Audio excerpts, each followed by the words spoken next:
You know what it's time for? Stop. Oh, sorry.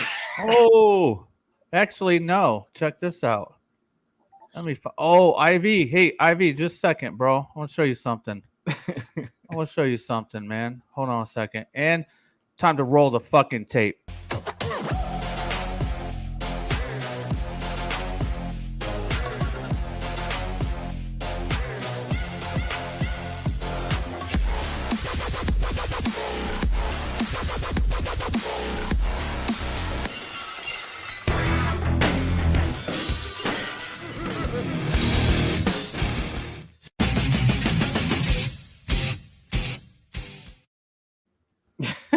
Bang one out. Hey, Marky saw Sardo and he said, "Ooh, I covered my butt on that one." Uncovered my butt. Oh man. Hey, I just did that 12 minutes before I got on. That was tight. That was good. I like it. What you doing, Ivy? I'm gonna get drunk. Nice. Dude, I'm gonna get messed up on this show in a while as much as I can with beer. Oh yeah. It only takes like 4 for me. Yeah, I love the American shirt. It's fucking hype. Thank you. I have American flag undies with the eagle on it. It's Canada Day tomorrow. That's where I'm at, eh? Canada? Oh yeah, that's right. That's right. Yeah. Canada Day. Later, guys. See ya. Canada. Later, Ivy. We Later. got McDJ ACDC in the house. Later. What up? Prophet Director. Yo, what up, bro? Let's see. King Nut Diecast. What's up, King Nut Diecast? This show here is our action figure and pop culture and movies show. So basically all toys and movies, video games, all that shit goes.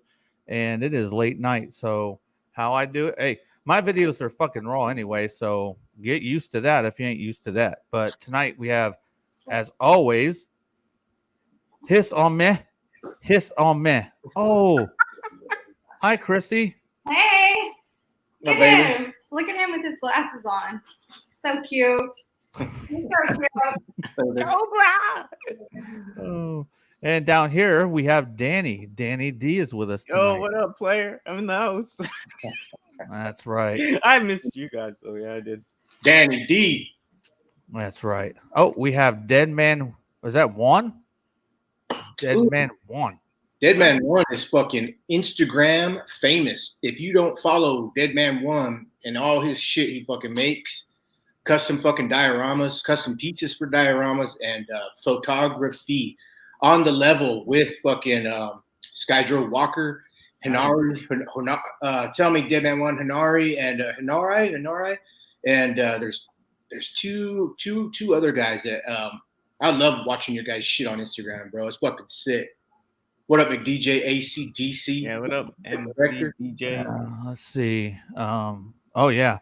So this is going to be a chill thing. I don't have much scripted. We're going to talk. We're definitely going to talk about the Hasbro Haslab G.I. Joe classified Hisstank. Mm-hmm. Toys. We can show some toys. We can talk about some movies. We can just do whatever the fuck we want tonight because I didn't write it a lot. This is just something we're going to hang out. So, what you got going on, Marcos? I did get one thing when we do Grip Ripper Ride, which is the halls. I got one thing. I think Danny's got some stuff. And Yeah, Danny, Marcos, look at the bag of her. She's got hella shit, man. Yeah. I spent way too much of that toy show, man. Oh, yeah, that's right. I forgot all about that. I actually filmed, hey, so I'm going to be doing 2 videos, one at the toy show and one at Toy Traders. I split them up, and I'm just editing them now, so I have 2 new videos, and they'll actually be worth watching because like the show was actually pretty cool. Like, man, the toy show was awesome. yeah, okay. Well, fucking let's fire that off. Let's talk about the toy show. We didn't get to go, so help us out. What was that? Yeah, it was in Vancouver, Canada, British Columbia. It's called like at the P&E. It was like full of retro stuff. Yeah, I just walked in. There's so much stuff. There's a place called Toy Traders that's near Vancouver, 2 hours away, and it's a huge toy store. Like it's like a Walmart size store full of toys, and all like by aisle. Upstairs has got all retro stuff like G1 and like original Star Wars figures. $700. Like I saw $700. It's in the video, or no, $900. Lord of the Rings original sealed. They had it there for $900. I filmed that. Yeah, the toy show was killer though. Like I ended up hooking up. I got the box is pretty shit shape, but I got a G1 Scorponok. Oh shit. Yeah. Complete, and then I picked up some movie figures like Ultra Magnus, Blur, Cup, G1 ones for cheap. Now I'm trying to build the old show again. Cool. But yeah, it was amazing. We've spent way too much money though, but I guess that just happens. How was it? Go ahead, Marcos. Go ahead. Did your mom go with you? No, I went with my friend actually, just another collector I know in town, and he drives, and I just basically gave him. I paid more for the gas, so he just drove. He did the work, but yeah, right. But he's old school. He knows this shit, right? So we were digging through the bins. He knew a lot of people because he's from Vancouver. He knew a lot of people at the show. So we were like shaking hands. You could tell that people are like, "Why is he with her?" Or some tranny off the internet. But it's like, what I mean. It was all fun and games, but it was just funny. But yeah, like shaking hands with people, getting to know people. Like if I lived down there, content would be so different because you could go to like these huge stores all the time. You could go to these conventions. They have like 5, 6, 7 different shops alone of like comics and collectibles. Like, I mean, this would be the center of Vortex if you're going to do something like that in BC, in the West Coast in Canada, But what's the size of the toy show? Toy show. Was it size of like a half a football field? Yeah, like half a football field. Okay, that's cool. That's tight. It felt like we were in a hockey rink, if that makes any sense. Okay, yeah. One room or a bunch of rooms? No, just one huge room. Yeah, I filmed a bit of the room. Yeah, there was a lot of stuff there, man. It was crazy, but they had like the new Cobra, like the crocodile dude and shit. I filmed that. I filmed what's his name? The Dinobot, the long neck. I'm just spacing. Sludge. Yeah, Sludge. They had him, but I didn't pick that up because I'm like, I'm just gonna find that in the store. So I was grabbing G1 shit. I was grabbing old shit.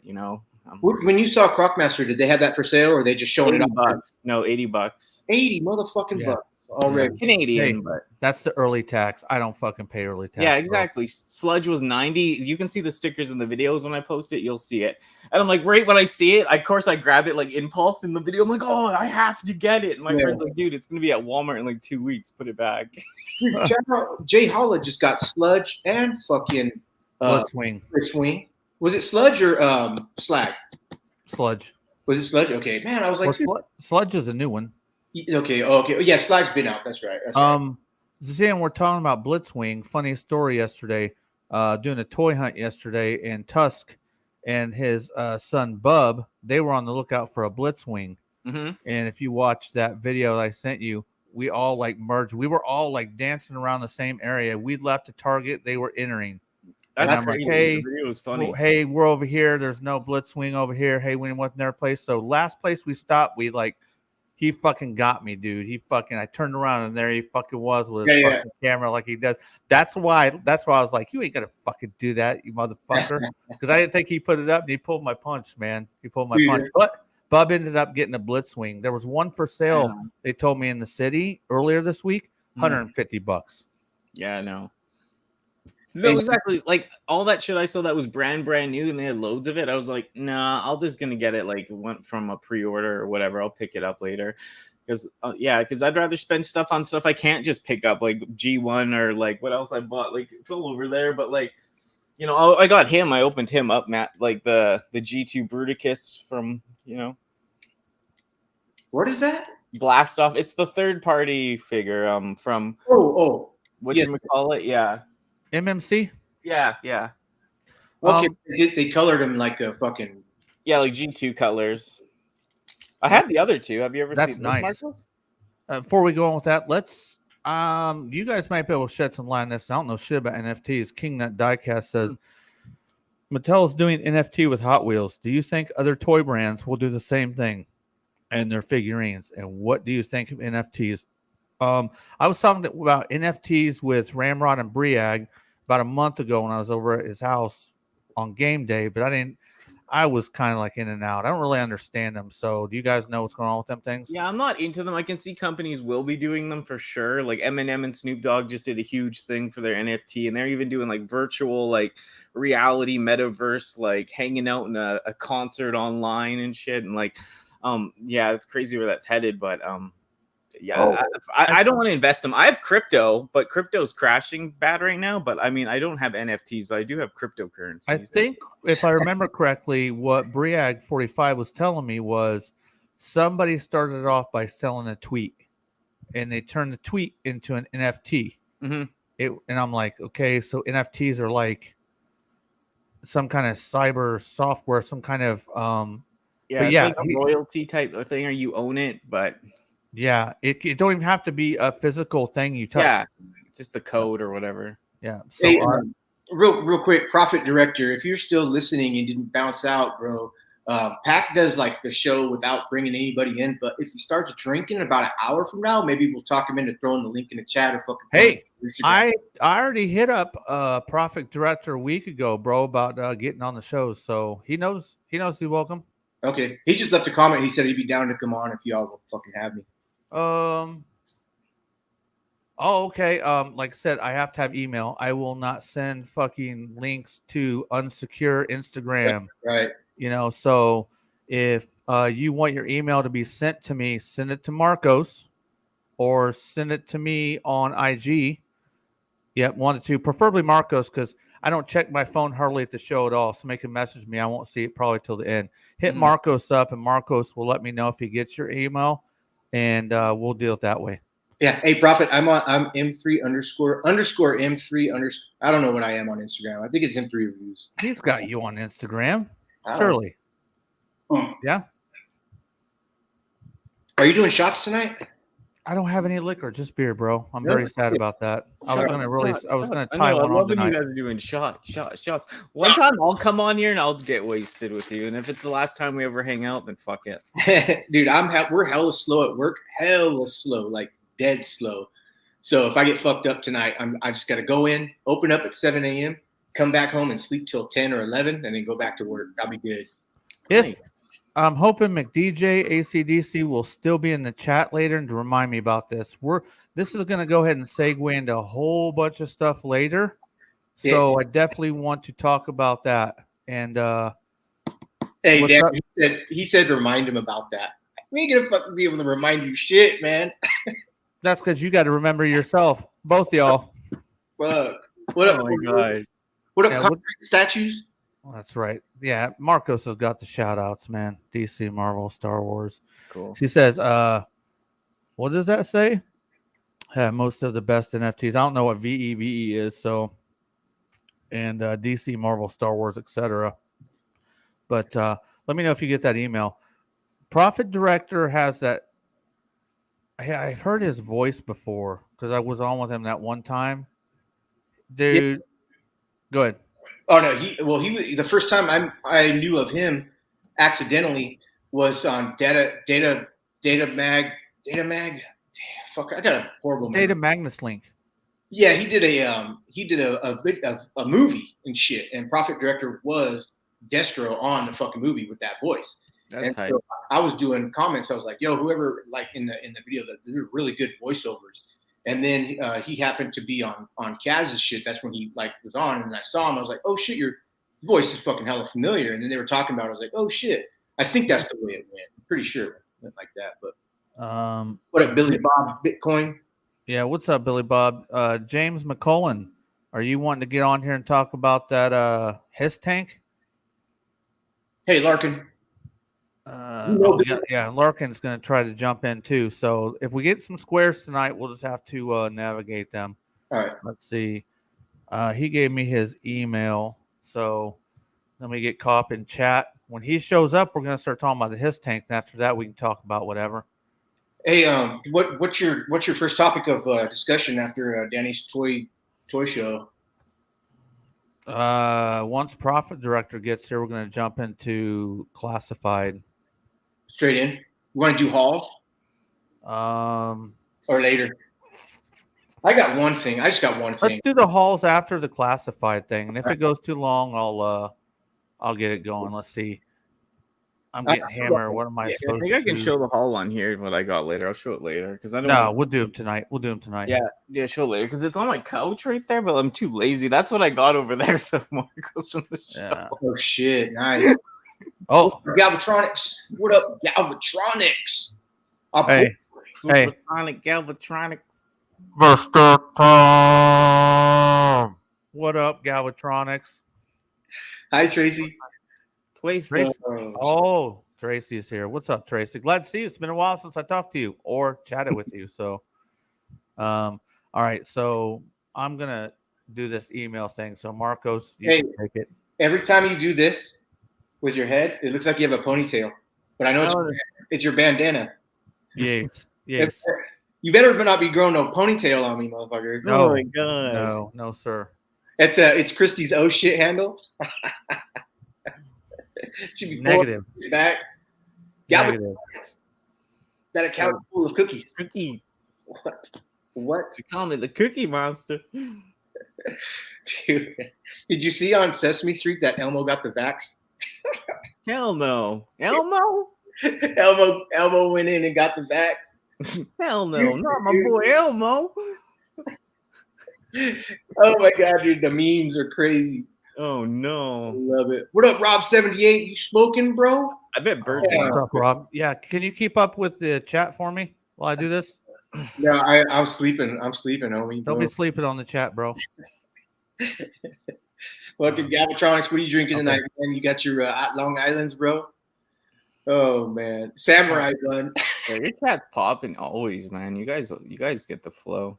I'm gonna mute because once I go into my phone to send this, it's gonna want to try feedback. All right, cool. McDJ. Hey, Danny, I know we're going to talk about it, but are you going in on this hiss?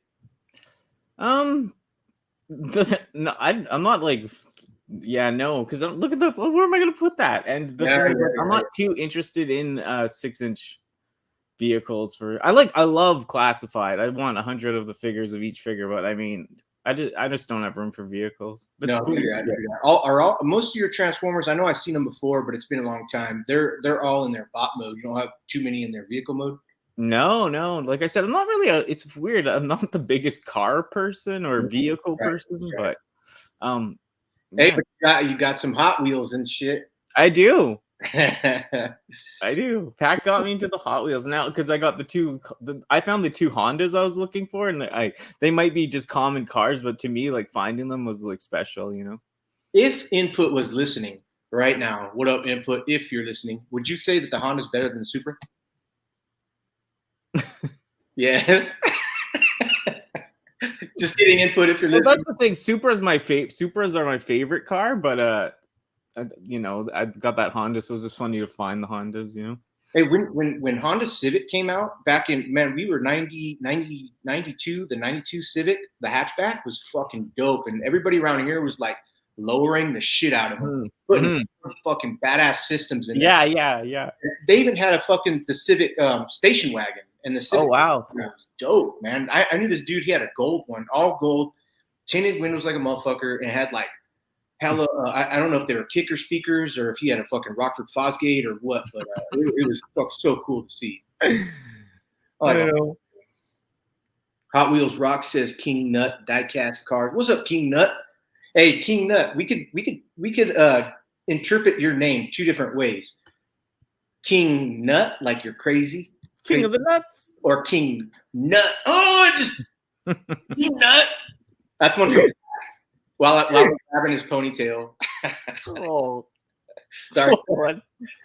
Back doing the email shit, man. Oh, Super man, amazing. Galvatronics likes the Supras. All right. MC DJ Danny says it has to be bigger than 6 inches and 3. I know. What up, JJ? Yeah. JJ Pierre, awesome, man. I was thinking about you today when I put the post up on YouTube, bro. I was fishing for JJ. This post out. You're the only one that reacts to the post that I put on YouTube, bro. I appreciate that, man. Or what do you call it when you share a link of the 3 Live? He always fucking says something. That's cool. What up, Jay? King of Nuts and Balls, since it's car related. Yes, Profit Director. Yes, Dare 27. What up, Dare? That's cool. But Danny, so when I go to a toy show, like I always go like pretty much by myself. Like I don't really go with people. Occasionally, people have gone with me, but they're just not into it like I'm into it. But I do laps. Yeah, me too. Lap 2, lap 3, and if I'm anything by lap 3, but there's always something that would be like take me on a lap 4. I'll be like, I'm gonna do that. If I want it by lap 4, I'm fucking getting it. You know? Oh yeah. This place is open till at 11 and closed at 5. We stayed till closed at flat 5. We stayed till 5. We cased the place. This guy's more of a toy nut than I am. Like he's older than me, but he's got like all the rare, like he's got so much old school stuff, like old Japanese toys like that are like crazy. He's got like tons of Japanese boxed like Transformers, like Japanese, all that shit. He's so into this shit, and like he scours this place. He found last time we were there, he didn't find this good thing this time, but he found in a rare original Star Wars figure loose that goes for $400. He found it in a $10 bag because he just went through so many bags. Shit.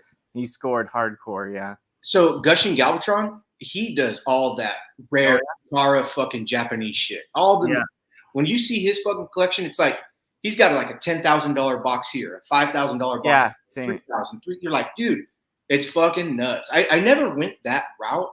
It doesn't like I'm not against it, but holy shit. I mean, that's some high price fucking hoe shit. You know? That's my friend's like later, closer to like 50s, right? So he bought all this stuff when they were giving it away for cheap, right? Like most of it. He's got like all the boxed Diaclone Jazz, all those Autobots in box, like never opened. They go for thousands now, but he got them for like whatever, like basically just whatever retail at the time.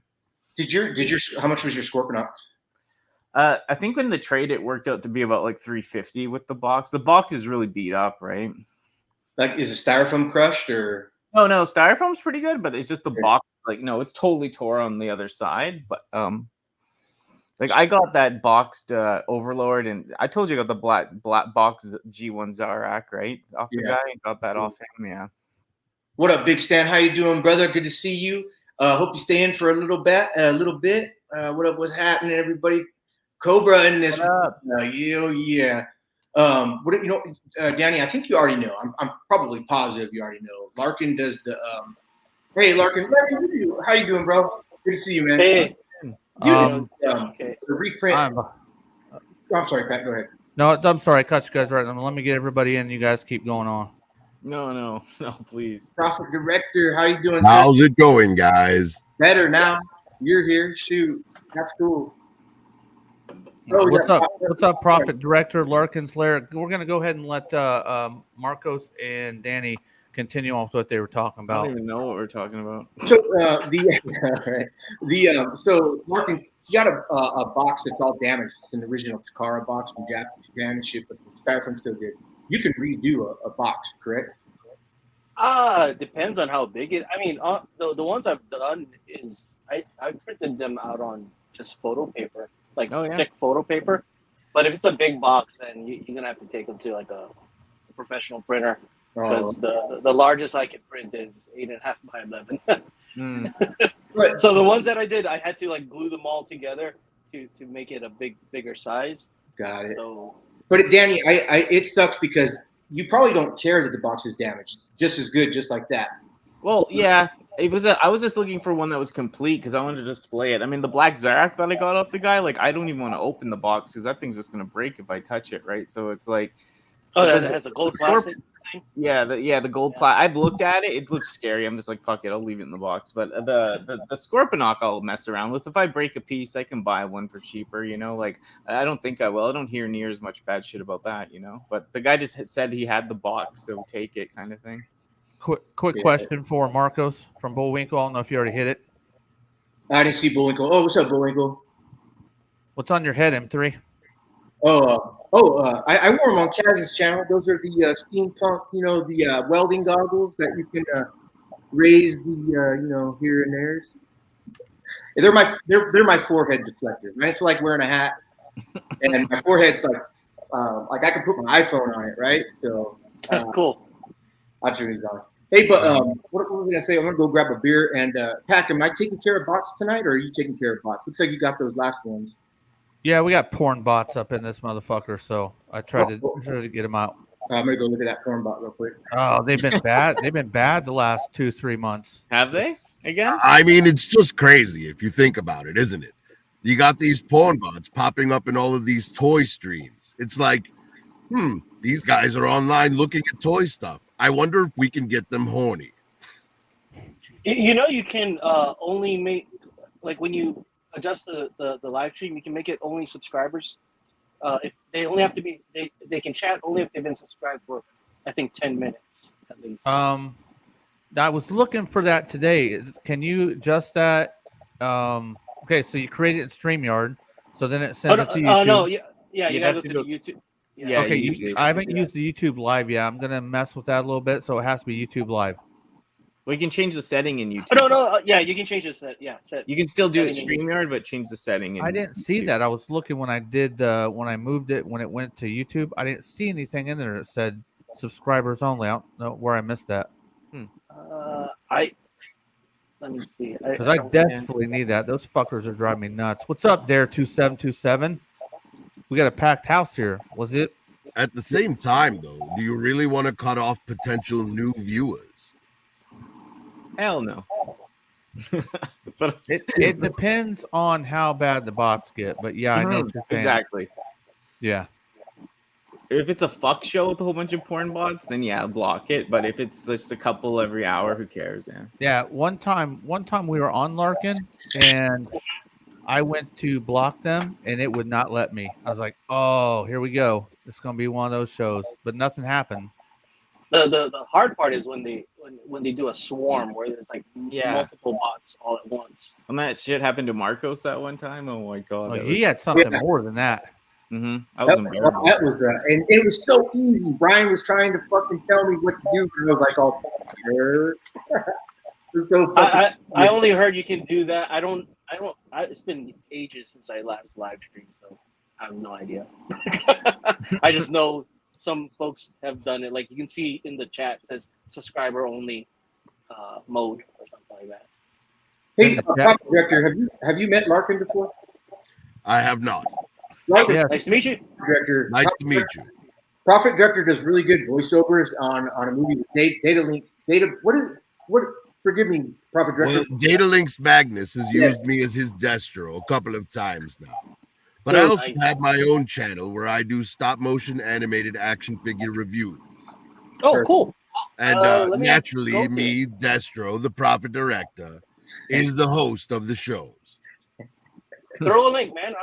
I'll subscribe. I love it. Also want to introduce Prophet Director to Danny D over there. Hello. Nice to meet you, Danny. Yeah, nice to meet you too. It's weird that we know each other, but then there's still branches of the tree that haven't fucking gotten. But you guys bring. Well, it's a very large community. Yeah, huge. Go ahead, Danny. It's funny. In my little town of 60,000 people, nobody does this shit. Pops does. I've said before, Pops does, and my boy Omar does.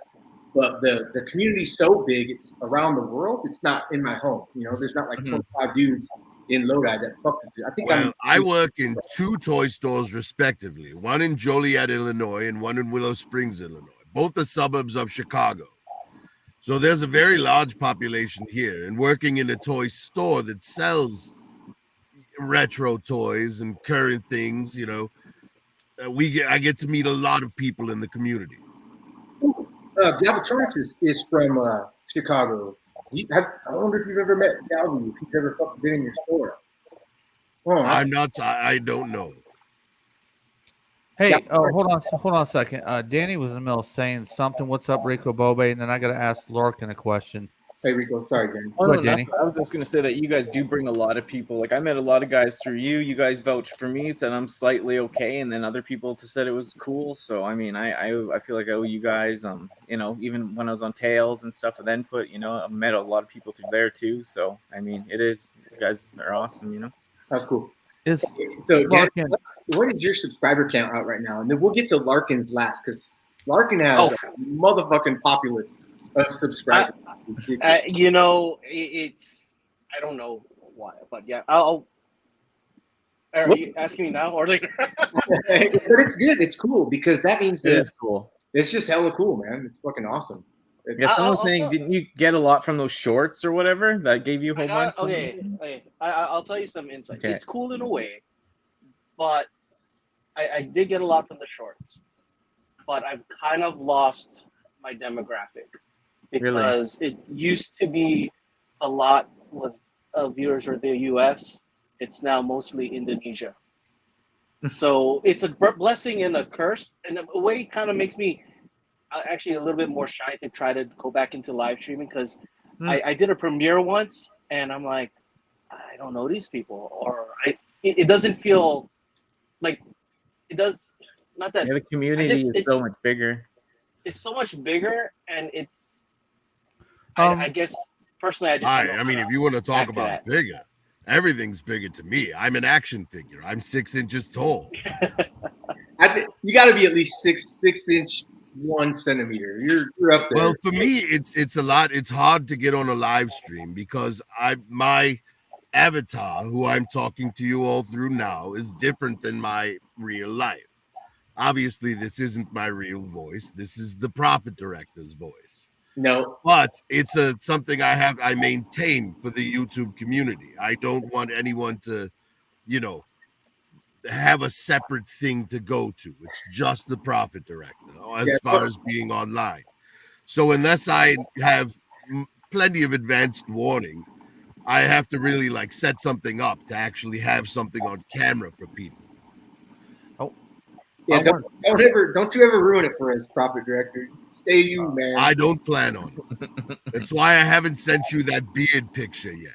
I'm trying to figure out how to get a picture of just the beard. Hey, you know what you can do is your avatar right there where I'm looking at you right now, and take a picture of your beard, Photoshop it. Yes, I could do that. That's a good idea. What up, Zachary Seamus? How you doing, bro? I'm going to address Dare2727. Then we're going to get into the topic of the classified hiss. All right. And he says, no offense, Pac. I look at you as a Transformers channel. And I was talking to somebody the other day, and I was going over the stuff I do. I do this show. I do the Transformers comic. I do the Star Wars. I do the Hot Wheels live stream. Yep. Yeah, the Hot Wheels live stream, the wrestling on my channel, the wrestling on Big Stan's channel, the Hunt uploads, and the Diecast bar. So that's 8 things. I am no longer just Transformers. So, and even if it was, G.I. Joe has been crossing over with the Transformers since 1984. I've always been to Transformers. You see all these old G.I. Joe behind me? That's my deal. Yep. I take you for a Hot Wheels channel. Yeah, right, Danny?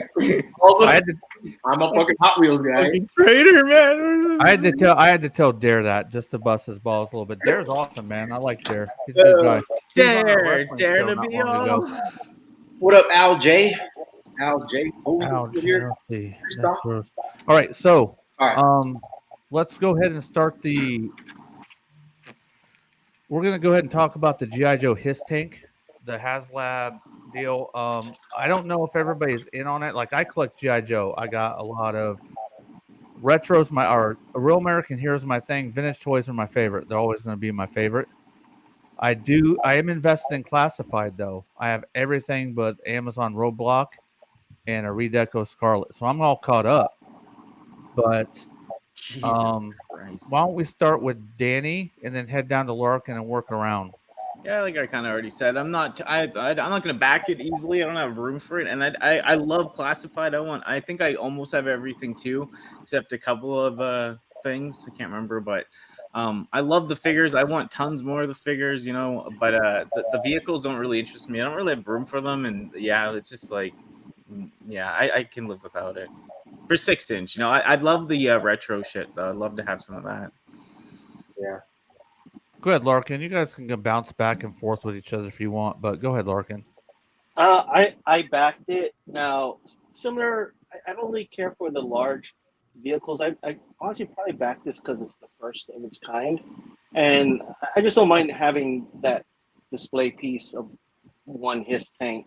I'm not going to be crazy and build an army of Hisstanks or all that. I just want to get one, and that's it. I hear you.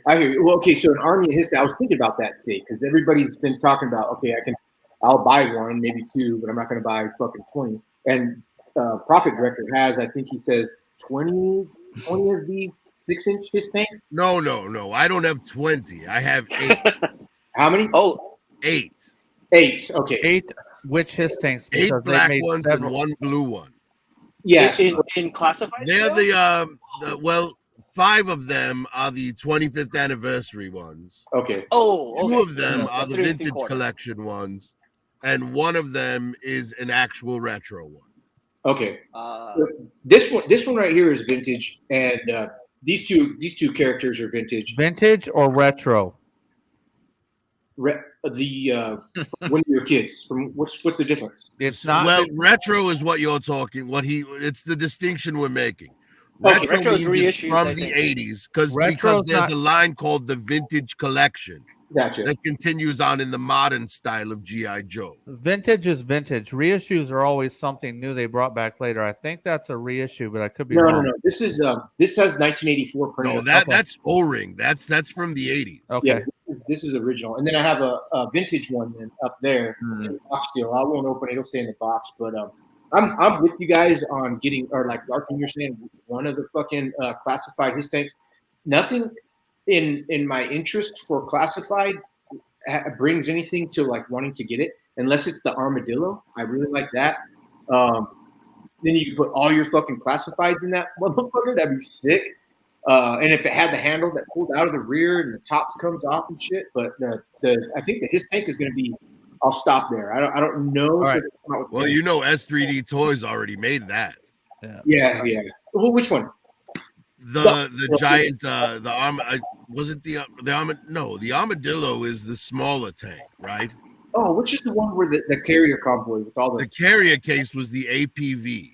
Oh, okay. The APV is what I'm talking about. Yeah. And yes, Yeah. S3D Toys made one of those. He 3D printed it And in looks classified scale. It's gigantic.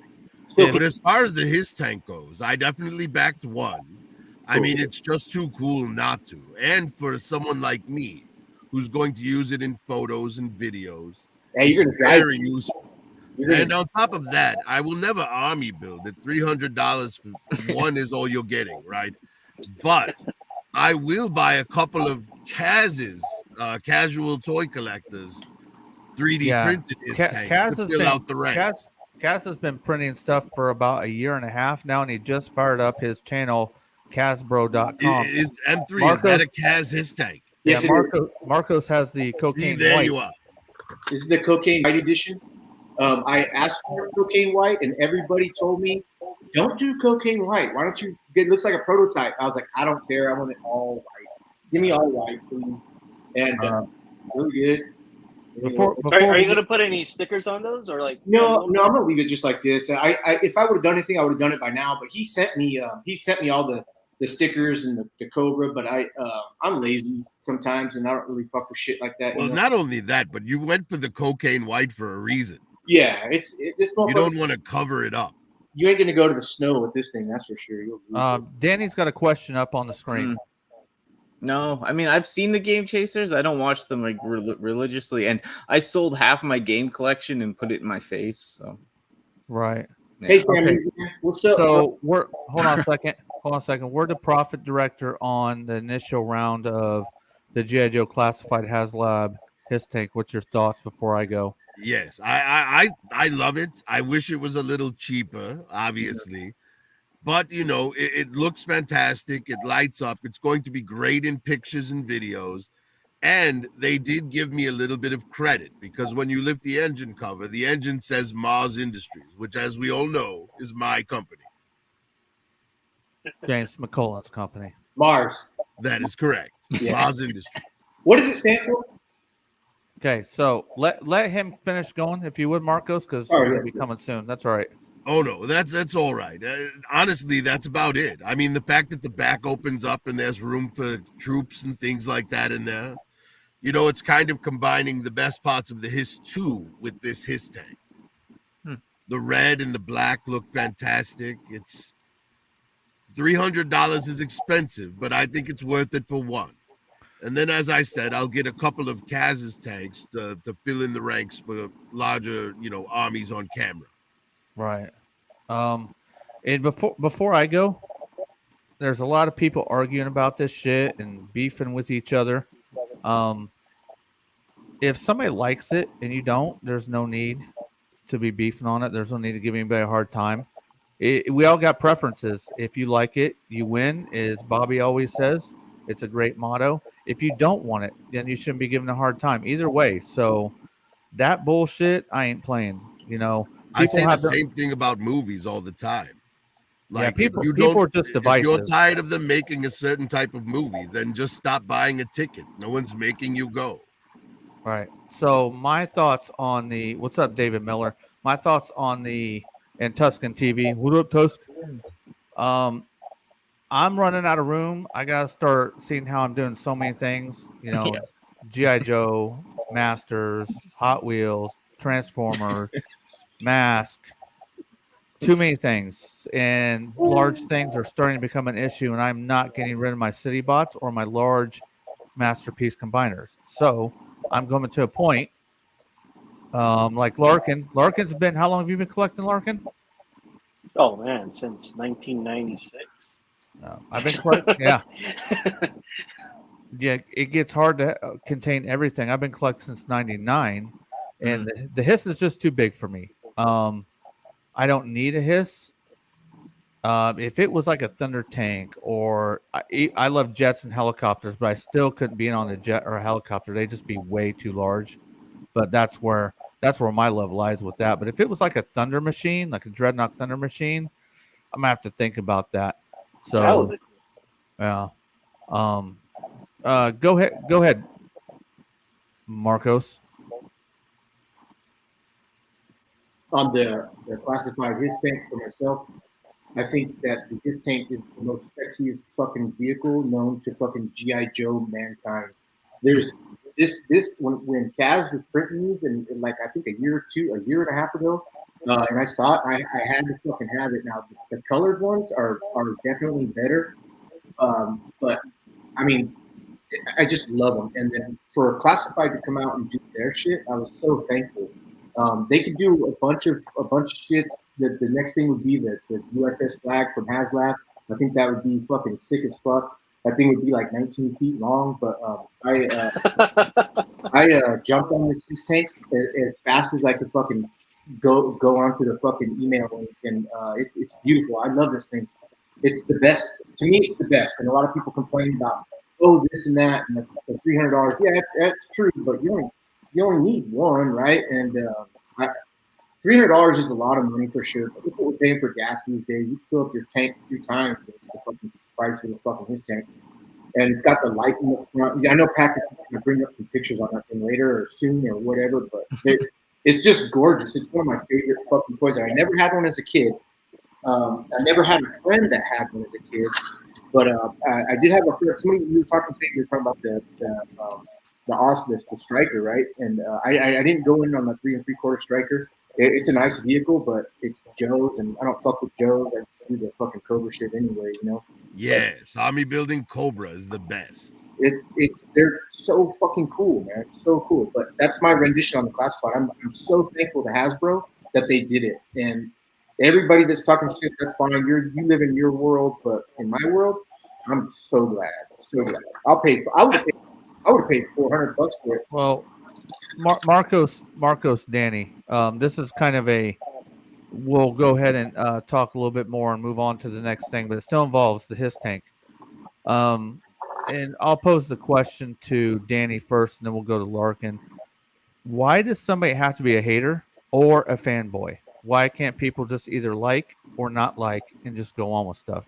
What do you think, Danny? I don't know. I know when I used to be a negative person before I started living the way I wanted, I was like really one of those extremist people that would pick either hate it or love it. So for me, it was about like some weird personal issue I had. But now that I'm like more chilled out, like I can see the good and bad. I don't just want to hate on shit. Like I said, it's cool as fuck. It's just, do I need to get into buying that? No, but I mean, it's great. But yeah, I think it's just, I don't know. It's just probably a lot, man. People are probably jealous too, and they want to hate, or some people want to think they're, got all the money in the world. So like, oh, I'm going to get 6 of them. And I don't know, it's a flex. There's a lot involved, but whatever, man. I'm happy for people. I think jealousy is the root of most problems when it comes to life experiences. I'd say so. I think it has a lot to do with that and like personal, like self-esteem issues probably. Maybe. Yeah. I mean, Go ahead. I knew Mark. for me because I was like an extremist. I'll be like, fuck that. I couldn't stay calm, you know. It was just yeah, so I can relate. You know, I used to be one of the biggest haters of all time. I used to hate on everything. I'd be like, that sucks, turn it off. I'd take a DVD out that we were watching with like friends. I just go to the DVD player halfway through the movie, press the button, take the DVD out, and snap it in half or throw it out a window. And I was like, the movie's over, you know? What the fuck's wrong with Friends? Friends is great. No, just not friends, but just like watching with my homies or at the time. Snap it. Oh, just a second, Dan. You can no, it's Bullwinkle 80 says, I need a battle armor Cobra Commander as a tier. My favorite, hold on a second, guys. My favorite Cobra Commander of all time is the battle armor Cobra Commander. Oh, that's Fred. sick. Yes, Fred. Fred. Yep. So Bullwinkle 80, I am 100% fucking with you on that deal. Yes, sir. Hey, that's my favorite. And what's it called? Iron Grenadier Destro. Sorry, Prophet Director. I got. Hey. Oh, hey, look, I enjoy my Iron Grenadier outfit as well. There's an Iron Grenadier custom bat. Ooh, very nice. I love it. Cool. Go, Danny. Continue on. No, I'm just saying, like, it comes from, just stuff like that, probably. Yeah. It's sad. You should be happy for people. I'm always happy when people do well or get stuff, you know, especially people that started, you know, for all on their own and shit. It's cool to see. But yeah, I think, people just like to stir shit nowadays. No one can be happy for anyone. That, you know what? She hit it before you go, Larkin.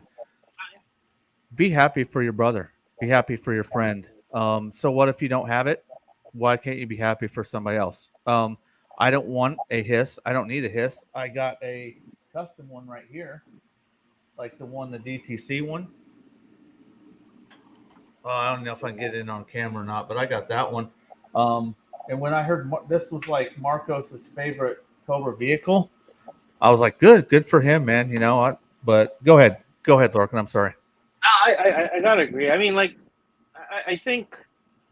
For me, as I get older, it's just a maturity thing. Like when you have kids, you really learn to, you know, just be okay with whatever, because your kids do exactly the same thing. I never understand it, but hey, am I going to like demean my kid for liking something that's I don't like, right? I mean, I find joy that somebody else finds joy in something, and it doesn't have to be something I enjoy in myself, you know what I mean? So I think as I get older, it doesn't bother me whether somebody likes what I like or hates what I hate, or what I like or whatever. You know what I mean? It just like I tell myself like, yeah, I've been collecting on my own for a long time. I mean, I don't buy it for anybody else but myself. So at the end of the day, as long as I like it, it is. But yeah, I don't get why. I think, you know, I gotta go. Maybe there's what Danny says, like there's some little immaturity where they feel like they have to confirm what they like or confirm what they hate with others, and they need to convince everybody that their way is the best. And to me, I'm like, these are just toys. Why? I mean, I don't have to convince anybody. Like, I never felt like I was collecting toys before it was mainstream, right? So I guess being comfortable going to the toy aisles as an adult back then, I was okay with it. So it didn't have to, you know, it didn't really bother me. It's like, whatever people collect, what do you like? I just don't understand. I think with younger people, I get it because there's the immaturity there. But when you have old grown-ups our age do that, I'm like, wow, like there's way more things in life to get bent out of shape over. Like collecting, it's an escape, right? This is an escape from the reality of life and stuff. Like this kind of stuff, this is an escape. So I don't know. That's where I see it. So I don't know. I don't get it because I don't have that mindset. Yeah, I do know Tusk really wants to talk to you, so we still got to try to get you on the Hot Wheels show, man. He's really, you know, so we got to try to get you over there. I don't share these on my channel. I started sharing them on my Instagram though. That's sick. When I do pick some, this one, yeah. I gotta open it up. stuff. But I started getting Hot Wheels too now because of Pac. Like I have Hot Wheels hanging on my wall now because of Pac. I'm just like, Jesus, man, you freaking guy. Hey, Big Stan yells at me all the time. It's your fault. Go ahead. Sorry, Larkin. The Hot Wheels is the perfect consolation prize for me when I can't find anything on a hunt. Yeah. Go to Hot Wheels out and like, you know what? I don't even know. Like, I don't know if these things are rare or collectible. I just like, this car looks really cool. Pick it up. So I pick it up, and that's it. And they're cheap too. So you're like, whatever. Yeah, I'll throw it in. I'm like, hey, I got my hit. I usually only pick up Hot Wheels when they're related to like other pop culture I'm interested in. Like I'll always pick up a Batmobile or like Cyclops' car for the X-Men, whatever. Yeah, TMT van. I wish I had that. That's cool. Yeah. I have one of those. I thoroughly enjoy it. I bet you do. Yeah, it actually scales pretty well. I don't know if you've ever heard of the world's smallest action figures. Yep. Oh yeah. Yeah. Yes, the in particular the Masters of the Universe ones, the Battle Ram, the Land Shark, they scale very well with those world's smallest figures. Wow. Oh, hold on a second. Okay, Thundercats. Yeah. Yes, that's fantastic. I love that Thundercats vehicle. Yeah. Before Profit Director goes about talking about collectors when Larkin's done, we have to give a huge shout out to Sardo Numbspot 82. He could not be here tonight, man. He is our brother. We miss you, sir. Hope all is well. Hope you can get back as soon as possible. Hey, miss you, Sardo. The world is better off with Sardo Numbspot 82 in it, and that is a fact. That is fact. Yes, sir. Now, when Larkin's done, go ahead, Profit Director. I'm done. Okay. All right. So as far as people hating on each other over their enjoyments, I think it all depends on the size of the ego of the person involved. Yeah. Right now, I myself have seen people buy a Supreme T-shirt for $300, and I think that is insane.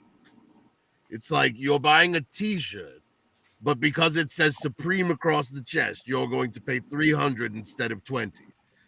Now, to me, that sounds insane, and my ego will force me to say that sounds insane. The difference is when someone knows that the stream they're going to is about a certain thing, and they already know they hate it.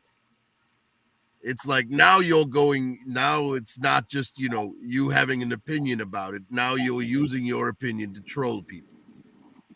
And I think it comes down to the maturity thing.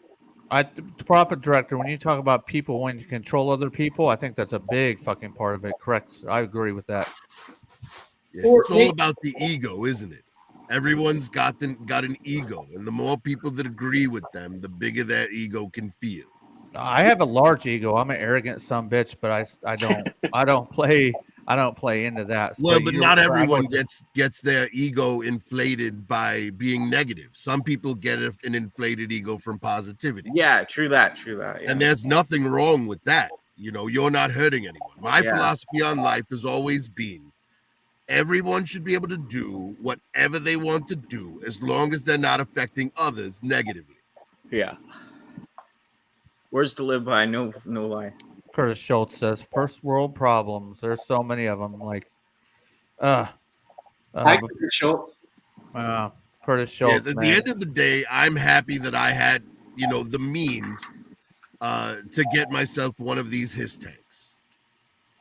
And you know what? It's not on my radar, but I'm really happy for people like you who want it. So if someone wants to think negatively for that about me, then more power to you. Waste your time worrying about the opinion of a 6-inch action figure. Yes. I was gonna. Hey Pat, the whole DeLorean though, we could custom this motherfucker into the time machine. Whoa! Don't steal my thunder. Before we go on, this is the DeLorean Knight Rider Hisstank. That front end right there in our screen, it looks just like a DeLorean and Knight Rider. Yep. Hey, the headlights are very similar to the original Hiss, though. I mean, if you look at the front end of your vintage Hiss, the sticker is very much like that. If there was a lighted up gimmick that went back and forth, and I know it's not part of the Hiss, but I'd be like, oh, or for me, Oh, but it does project the Cobra symbol out onto the table. Isn't Oh, that wonderful? That's right. Dude. If this thing had working treads, seeing how, like I was talking to Danny and Larkin about, I love vintage toys. The older I get, the more I gravitate to the stuff I liked when I was younger. If this had working treads, it does. No, It does. motorized. Oh, not motorized. Well, they're not motorized, but they do Yeah. function. Because I'm big into playability. I don't know if I could. I would probably have to find a way to fund it somehow. You know, because that would be the final thing for me that would say, "Oh, I can't not have this." You know. Well, it wouldn't be that difficult to put a DC motor behind one of the wheels. I'm not into customizing my toys, so especially not when they cost you $300. Exactly. Hey, Profit Director Zachary Cenas loves your voice, dude. Oh, well, I appreciate that. What's up, Simple Eddie? Oh, Fast Eddie's up in here. What's up, Fast Eddie and Zelda? I miss Zelda. So, when Profit Director's gone, it's all to you, Marcos. Yes, I mean, honestly, you can take it. I just wanted to say that, yes, as far as the voice is concerned, Data Links Magnus has told me that I'm Destro in his videos as long as I want. And hey, you're Destro in my dreams, bro. that's the goal. I think the goal is for when you to pick up your little Destro figure and look at it, you hear my voice. Yeah. Later, Big Stan. We gotta give huge shout outs to Big Stan Harris, bro. I haven't been able to get you in, man. I appreciate you stopping by. Hey, he is the people's champion, the definite 100% 3 live stream champion. I'm glad you can make it, sir. Yes, Big Stan. Bye, Big Stan. Yeah. Bye. Go ahead, Marcos. Are we about haters and shit? Okay. Yeah, I mean, we've gone around, but what's your opinion? On the hater situation? Okay, so here's my favorite hater that hates on Hasbro. And if ever he watches this video, I am not throwing shade because I like him. I like his content. It's cool. But he constantly talks shit on Hasbro's productions. And it's fine. But Iron Can 3000, shout out, bro. But I listened to what he's saying, and what he's saying is truthful. What he says fucking puts out, and it's cool. But he on YouTube, there's probably a lot of haters, but he's the one that I gravitate to because he's like the ultimate fucking Hasbro fucking slayer, right? And he'll put it down like it is, and I can see his points. And it doesn't bother me. I don't put nasty comments in his shit. That's his world. If you're gonna hate, if you like something, you like it. Don't. He liked the Zerg action figures. He liked the fucking customs that people do. He gives shouts out to people that I like. Shout out to fucking my mom threw out my toys for doing 3D prints. He fucks with him too. And so we got related friends and shit. I think that's hella cool. So I'll never talk shit on Iron Can. He's a fucking funny, and some of the shit he says is hella funny. He's got hella good photography. He's got an army of motherfucking classified everything, and his shit's fucking amazing. So there's that.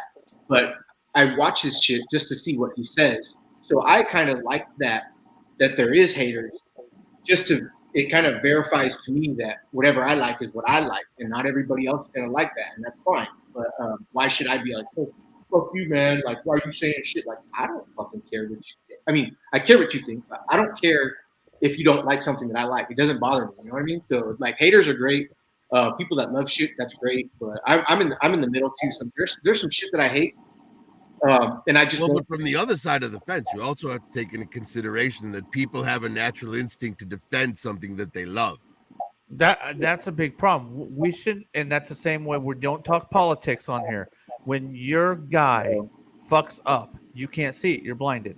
Okay, anything you rep, it doesn't matter whether it's the car make you like, the political person you represent, the toy, the shoes that you collect. People just can't see past the blinders on whatever they think is the best. Right. But we all live in our own little bubble, don't we? And I love all the bubbles, and that's why I love YouTube so much, because it's like everybody's got these bubbles, and they're just some of our bubbles like. Before we go on, I have to say something about Iron Ken 2000. I don't always necessarily think he's a hater, and I don't think you said he was a hater, but some of the things that he discusses with the Hisstank, I do align with. I don't feel comfortable with giving this huge corporation money for a long period of time so they can accrue it in bank accounts. Now, I'm not talking shit on the product. I'm talking Well, I don't believe. I don't think what's the math? Does anybody have the math on the price of this times however many people that are backing it? That's sitting for a long time.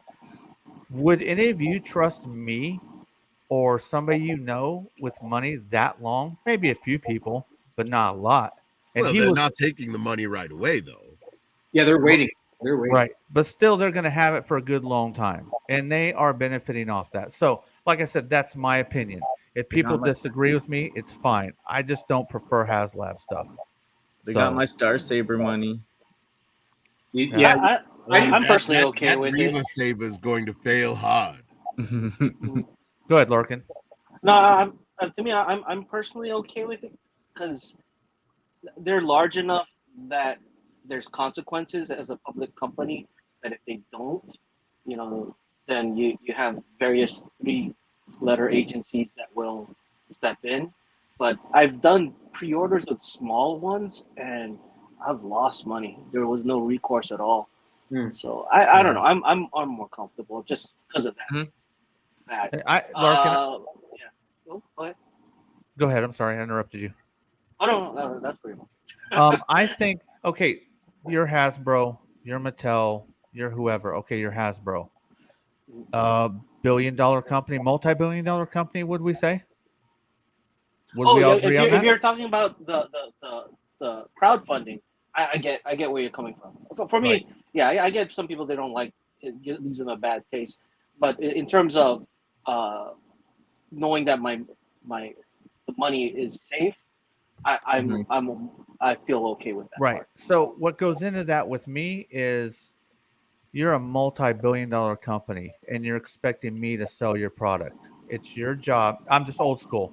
It's your job before there was crowdfunding, stuff like that. It's your job to R&D your product, to make it, to put it in production, and then sell it to us. But with this new stuff, they want us to back it before they take the full risk. That's something I don't really like. It's just my personal preference. But from a business perspective, it's just smart. Well, it is smart, but I feel like it's expecting me to take risks on shit.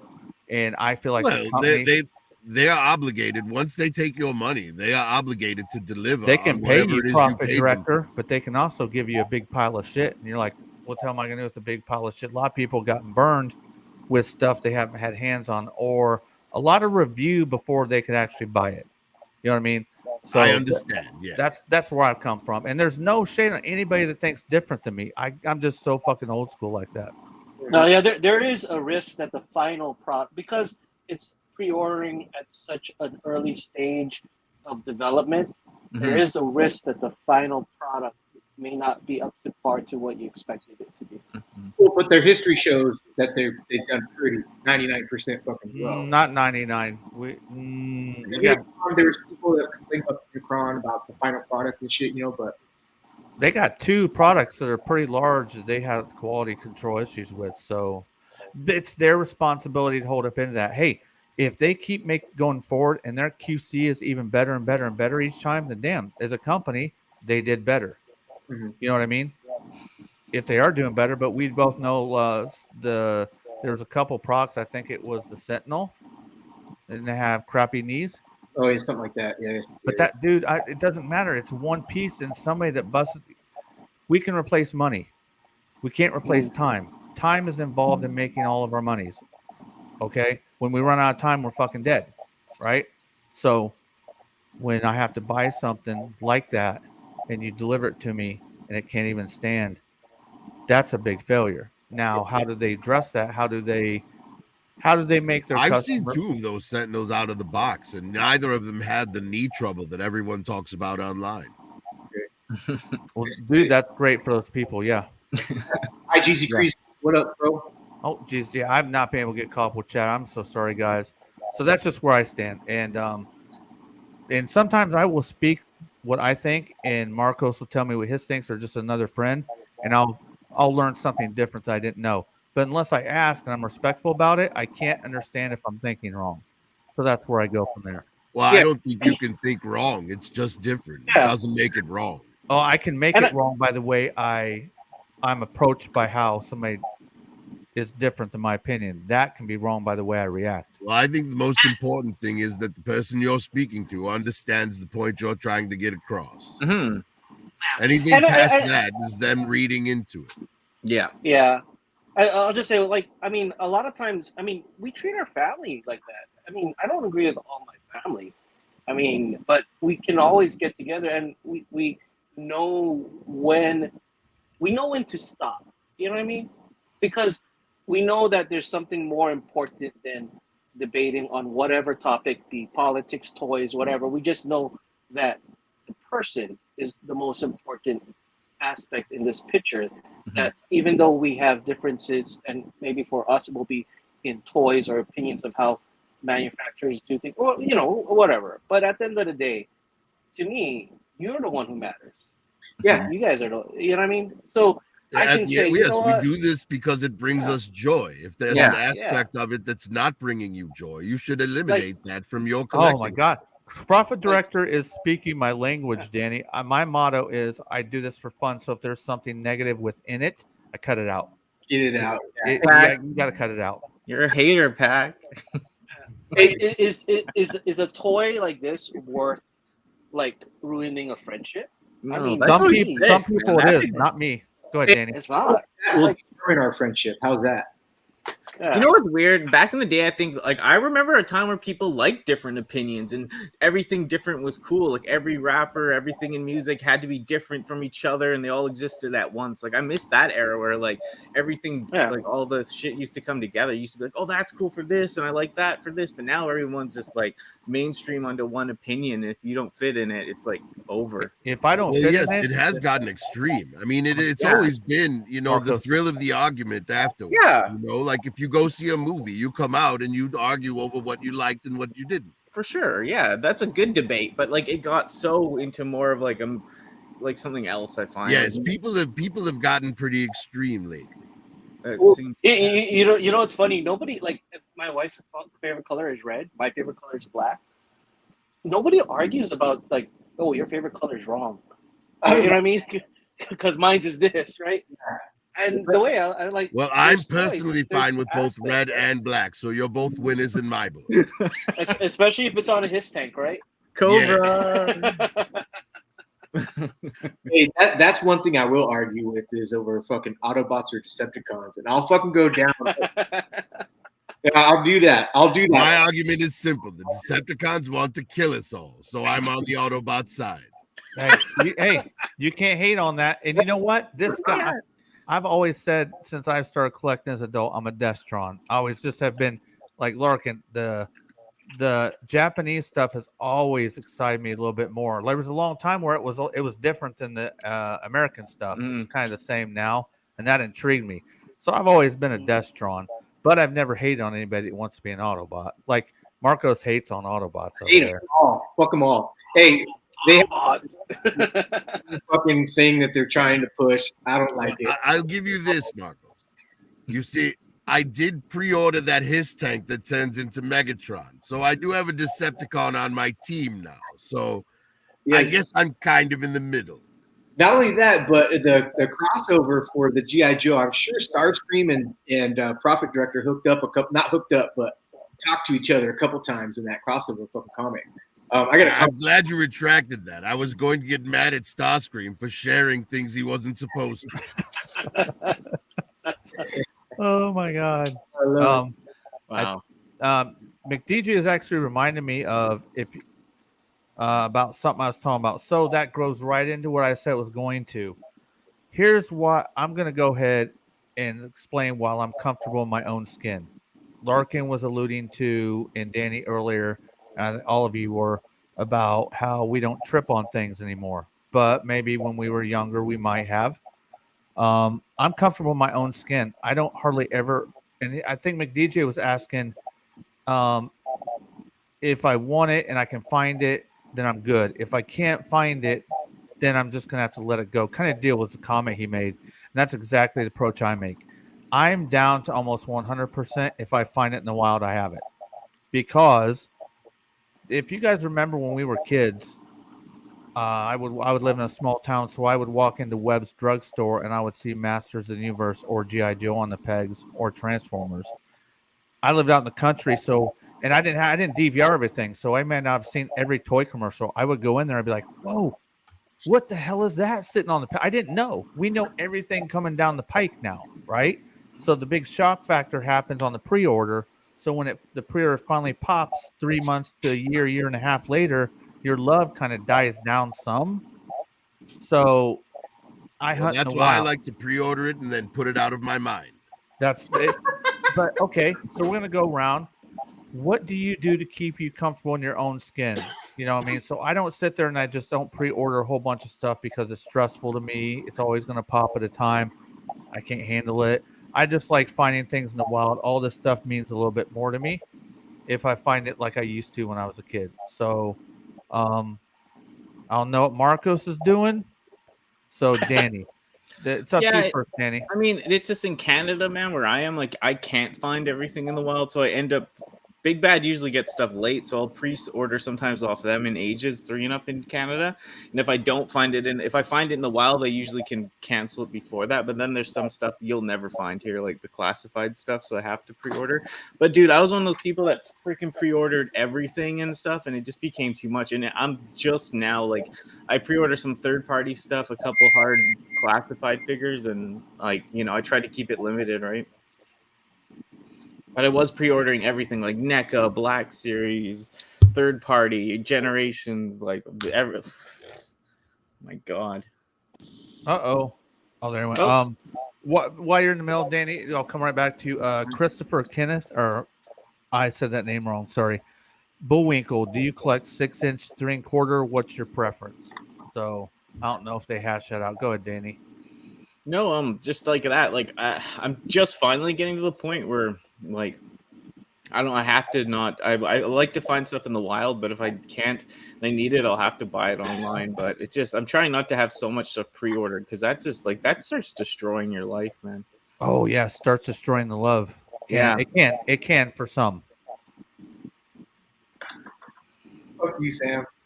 I'm good, man. That's all. But yeah, I just go ahead, Larkin. For me, if I really want it, I'll pre-order it. I never pre-order anything with my family's. It's all with. So the way we do our finances, everything's like whatever I do for toys is a separate account. So I never touch anything for the household. But if I really, I'm looking forward to it, I tend to just pre-order it from places like Amazon or Entertainment Earth, places that they don't charge you until it ships, and it's always on a debit card, so I could never get it. I need to have the money in there in order to do it when it ships, and I kind of keep track, but it's like I don't pre-order a lot of stuff. Mainly Transformers or GI Joe is what I'll pre-order. Everything else that I like, you know, the Diecast and Diecast, I don't pre-order those things. So there's stuff that I don't mind finding in stores, but there are, I think the 2 lines that I'll pre-order is only Transformers and GI Joe. Like Marvel Legends, I don't, or Masters or anything else. I guess there's like a hierarchy of stuff that I collect that are more important to me that I don't want to think about it when it comes in because I know I already want to, or I just don't really want to hunt for it. And there's other things that I want to hunt for. So, yeah, as far as like the pre-ordering goes for me, like I'm cool with pre-orders to 100%. It's fine because eventually you're gonna get it and you're doing anyway. But like I do anything that like just catches my eye and if it looks like like a fishing lure, you know, if it looks shiny and fucking cool, I'm gonna get it. I don't stay stringent on one thing, not just GI Joe, not just Transformers. Like I got hella shit some shit I got, I don't even know who they're from, but when I was scrolling on Big Bad Toy Store, I'm like, oh, that's cool. Order it and then find out later what it is and be like, oh yeah, you know, like I'm just down for fucking. I think it's like the artwork in the house for me. Like I could walk down and just see fucking like shit that I like to look at. But in the beginning, it really was Transformers that pulled me into the thing. But pre-orders don't bother me at all. I'll pre-order anything because I went to Show Z today. I don't really order too much from Show Z. You guys, Martin, you go Show Z, yeah? Yeah, I've gotten stuff from them. They're solid. I mean, yeah, they're solid, no right? issues with them. I've never been let down by a company yet. Yeah, same. I order from a lot. The PayPal, your PayPal will help you, you know, or even eBay. Like there's an insurance you can get, whatever it is, you know. Yeah, you just got to make sure the pre-order is not so far out that it passes that PayPal. I've never seen anything over a year. Yeah. Yeah, I actually have the Mezco 112 Collective 1989 Batman on pre-order, and that thing's 2 years late. Oh. Well, but I refuse to cancel because I need that Michael Keaton Batman. COVID happened, so that whole year. So actually, it's only a year late because that whole year of COVID set everything back a whole fucking year. So it's only a year late. You kind of think about it like that, you know. Well, I got a notice recently that says it should be coming out this December, but I'm not going to hold my breath. Hell yeah! It's pretty cool how you're talking, but I don't see your lips moving. That's pretty cool. Yes, I'm an expert at ventriloquism. Yeah, I like what Galvatronic said or whatever. I can't say it right, but like the third-party stuff, it's cool to pre-order because you usually get it. Yeah, it might be 4-8 years or never come out, but like once you do get it, it's kind of easy to get, and it's not as stressful. The third-party stuff, if you have the money at the time, you'll probably be able to get it for a while. It'll be around for a while, and then they'll reissue it usually with most companies. It is easy. Yes, I only tend to pre-order things when they have a history of getting really expensive. Mm-hmm. For example, I pre-ordered 2 of those Viper 3-packs. Oh, right? Yeah. But I didn't feel the need to pre-order like barbecue because I knew eventually I'd run into him in the wild at a reasonable price, or I'd get him online at a reasonable price. Yeah, and it happened. But stuff like Cobra Troopers, those things I always pre-order in advance because I know they're going to be super expensive on the aftermarket. Oh, yeah. But pretty much other than that, I don't really pre-order much. Unless it's something that I'm afraid is going to get really expensive afterwards, I don't really worry about it.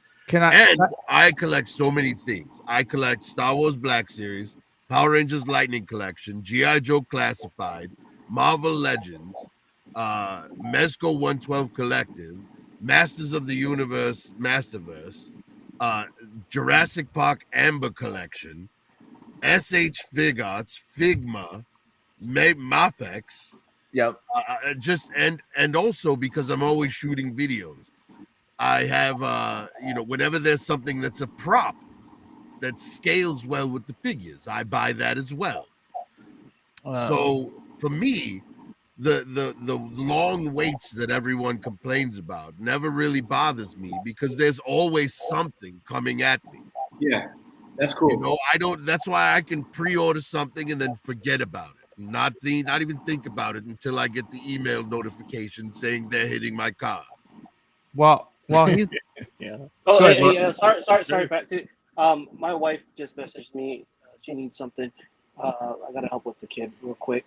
I'll try and hop back in after if I can. Oh yes, sir. Sorry. Yeah. I hope you can. Hope everything's okay. Yeah. Okay. Thank you. Yep. Bye, Lark.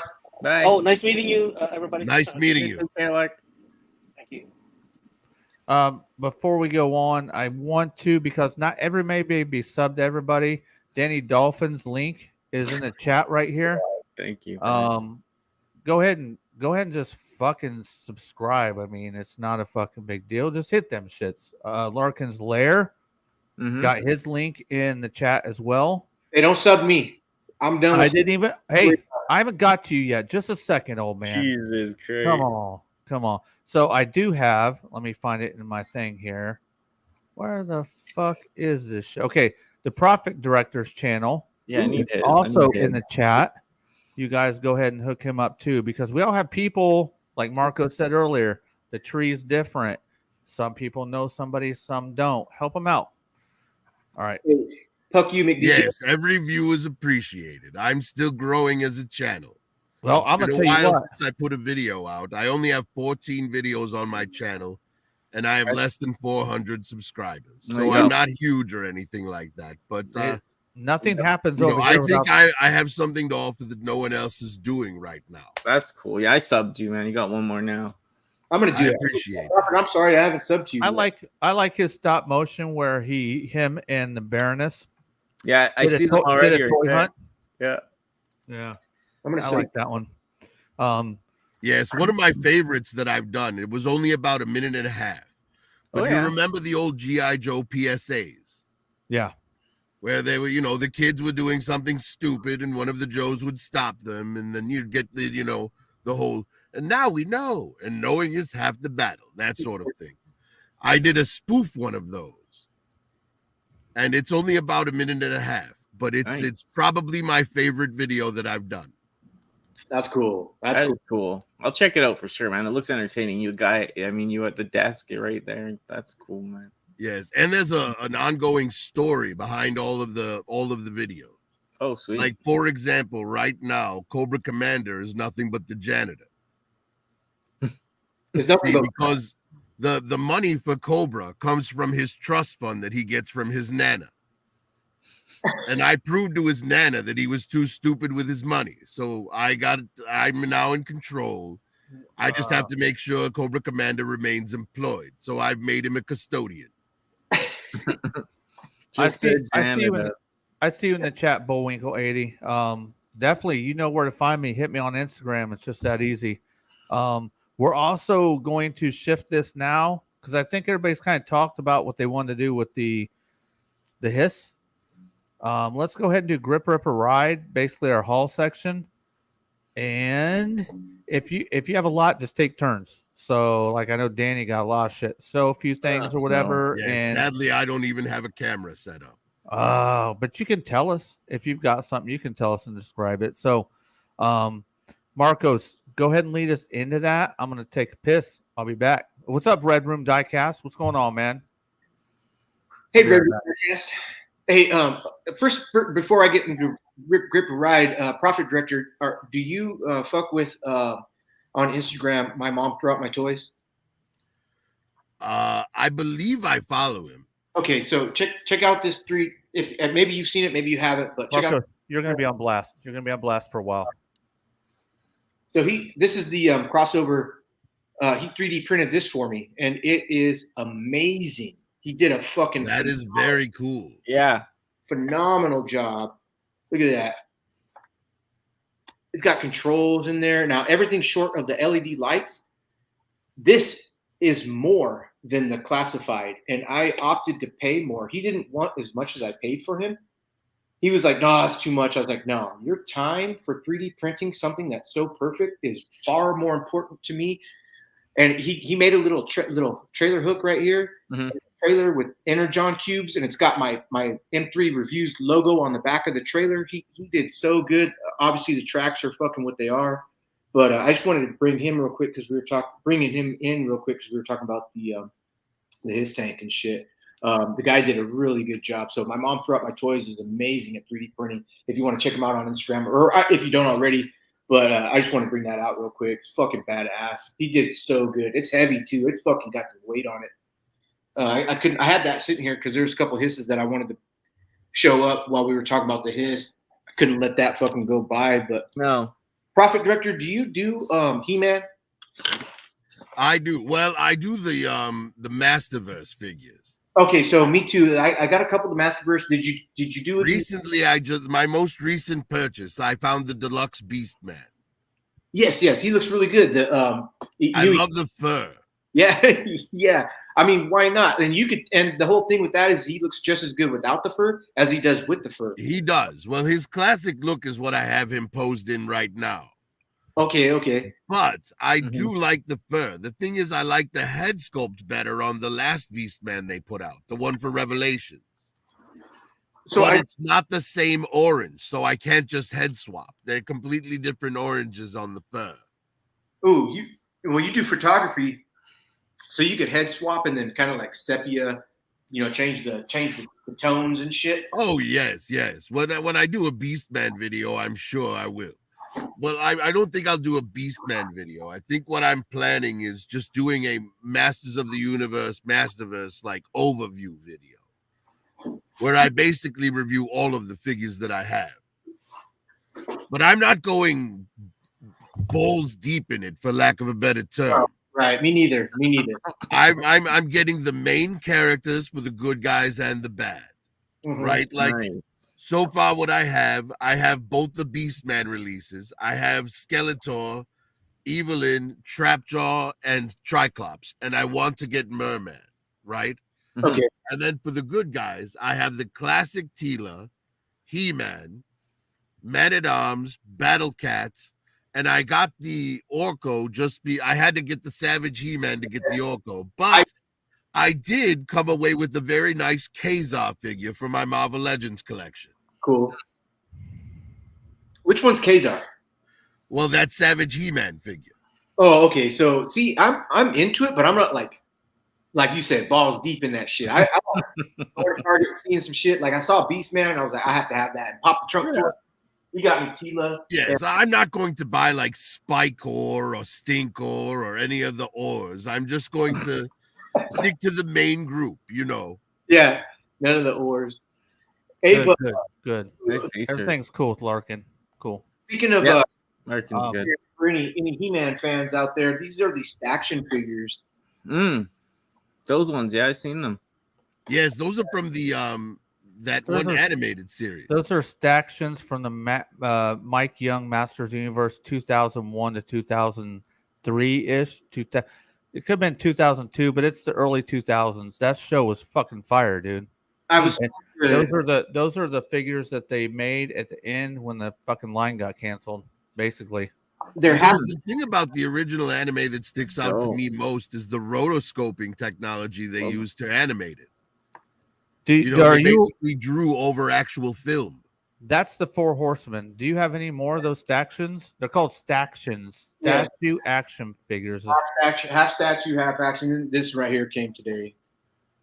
So they got Rio Blast, they got Hordak, they got you got the Clawful. I'm trying to remember who else. They're detailed like a motherfucker. The Four Horsemen, they do a lot of shit. Yeah, that art's dope. But I'm probably gonna, these are the only two that I was going to. The first one is Watershed's Pub and Kitchen at 10104 3rd Avenue. Are we driving somewhere? That felt like we were going to Vegas or some shit. What's going on with that? But this is my rip, grip, or ride. This is my rip, grip, and ride. I have some other shit, but it's on the wall already. Fucking. All right, we'll go. So we'll go with Danny. Danny's turn. I don't want to show everything, but I wonder if I could show this picture. I ended up getting that Cybertron. What up, DFS? See it, the Cybertron Metroplex. I don't think that does it justice, but hey, DFS.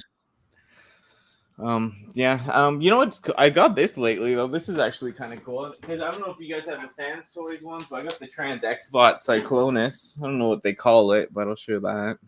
Oh, what do they call that pack? You know? Yeah. I forget. He's pretty cool though. Yeah. I got Swoop in the mail, like from the Gigapower. So now I'm just missing the Stegosaurus for that stuff. Cool. Is that your first Gigapower? Comes with this Target Master. No, I got packs too here. I got a Grimlock, and then I got the ones Pack sold me. So cool. Yeah, they're worth the money. They're super cool. You might like this, Marcos. I just got this. Do you get Figmas, don't you, Marcos? Yeah. Yeah, I got what's her name from that? I can't remember. But this one, the chick. Oh my gosh, yes, I love that. I know, I thought you would love her. So cool. Dirty girls. I used to play a card game called Weiss Schwartz, and they had a whole series dedicated to that anime. Yeah, it's cool. Hey, they're so pretty, man. They do so. I know, and I love the ones with the because I try to marry them with the robot. You know what I mean? And I already showed you. I showed what's his name off third party guy. Oh, yeah. I like that toy show. This is handy. I got it here. I got it because I had this as a kid. That G1 Abominus. So pick that up at the toy show. Shout out to old toys. We love them. I know. I love. That's what I went there for. Was the old stuff, man. Like, not sick. Huh. Well, I usually do the first lap around the toy show looking for the old stuff. And then if I don't find what I'm looking for, I make another round looking at the new stuff. Yeah, we went like it opened at 11. We did laps till 5. People were closing up, and we were still like looking at 3 people's shit. It was amazing. It was. And you miss everything on your first, second, and third lap, and then all of a sudden the fourth lap, you're like, I did not fucking see that. Mm-hmm. That come from? But the last hour, people started snatching stuff up, man. Like you'd be like, maybe I want that. Something would be gone. Like by the 5th lap at the end, people were, because the show was getting closer, so people were doing more offers and getting stuff for cheaper. So it was crazy to see it, you know. Yes, I unfortunately missed out on a G.I. Joe battle platform for $60 because I thought it would be there when I got back. Yeah. You know, it's a big thing. I didn't want to be carrying it around if I didn't have to. No, exactly. But I should have definitely picked it up because now you can't find one online for less than 100. Really?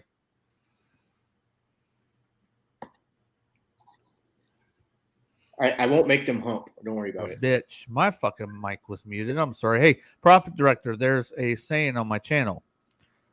Don't be sleeping on it and don't trip on it either. You can think about it, but don't do it. I've been guilty of sleeping on something and it's not there when I go back too. So I feel you, man. Yes, it's I know, but you're always like, am I gonna find something else? Or like it's just, but then stuff starts getting snatched up. You're like, wow. Yeah.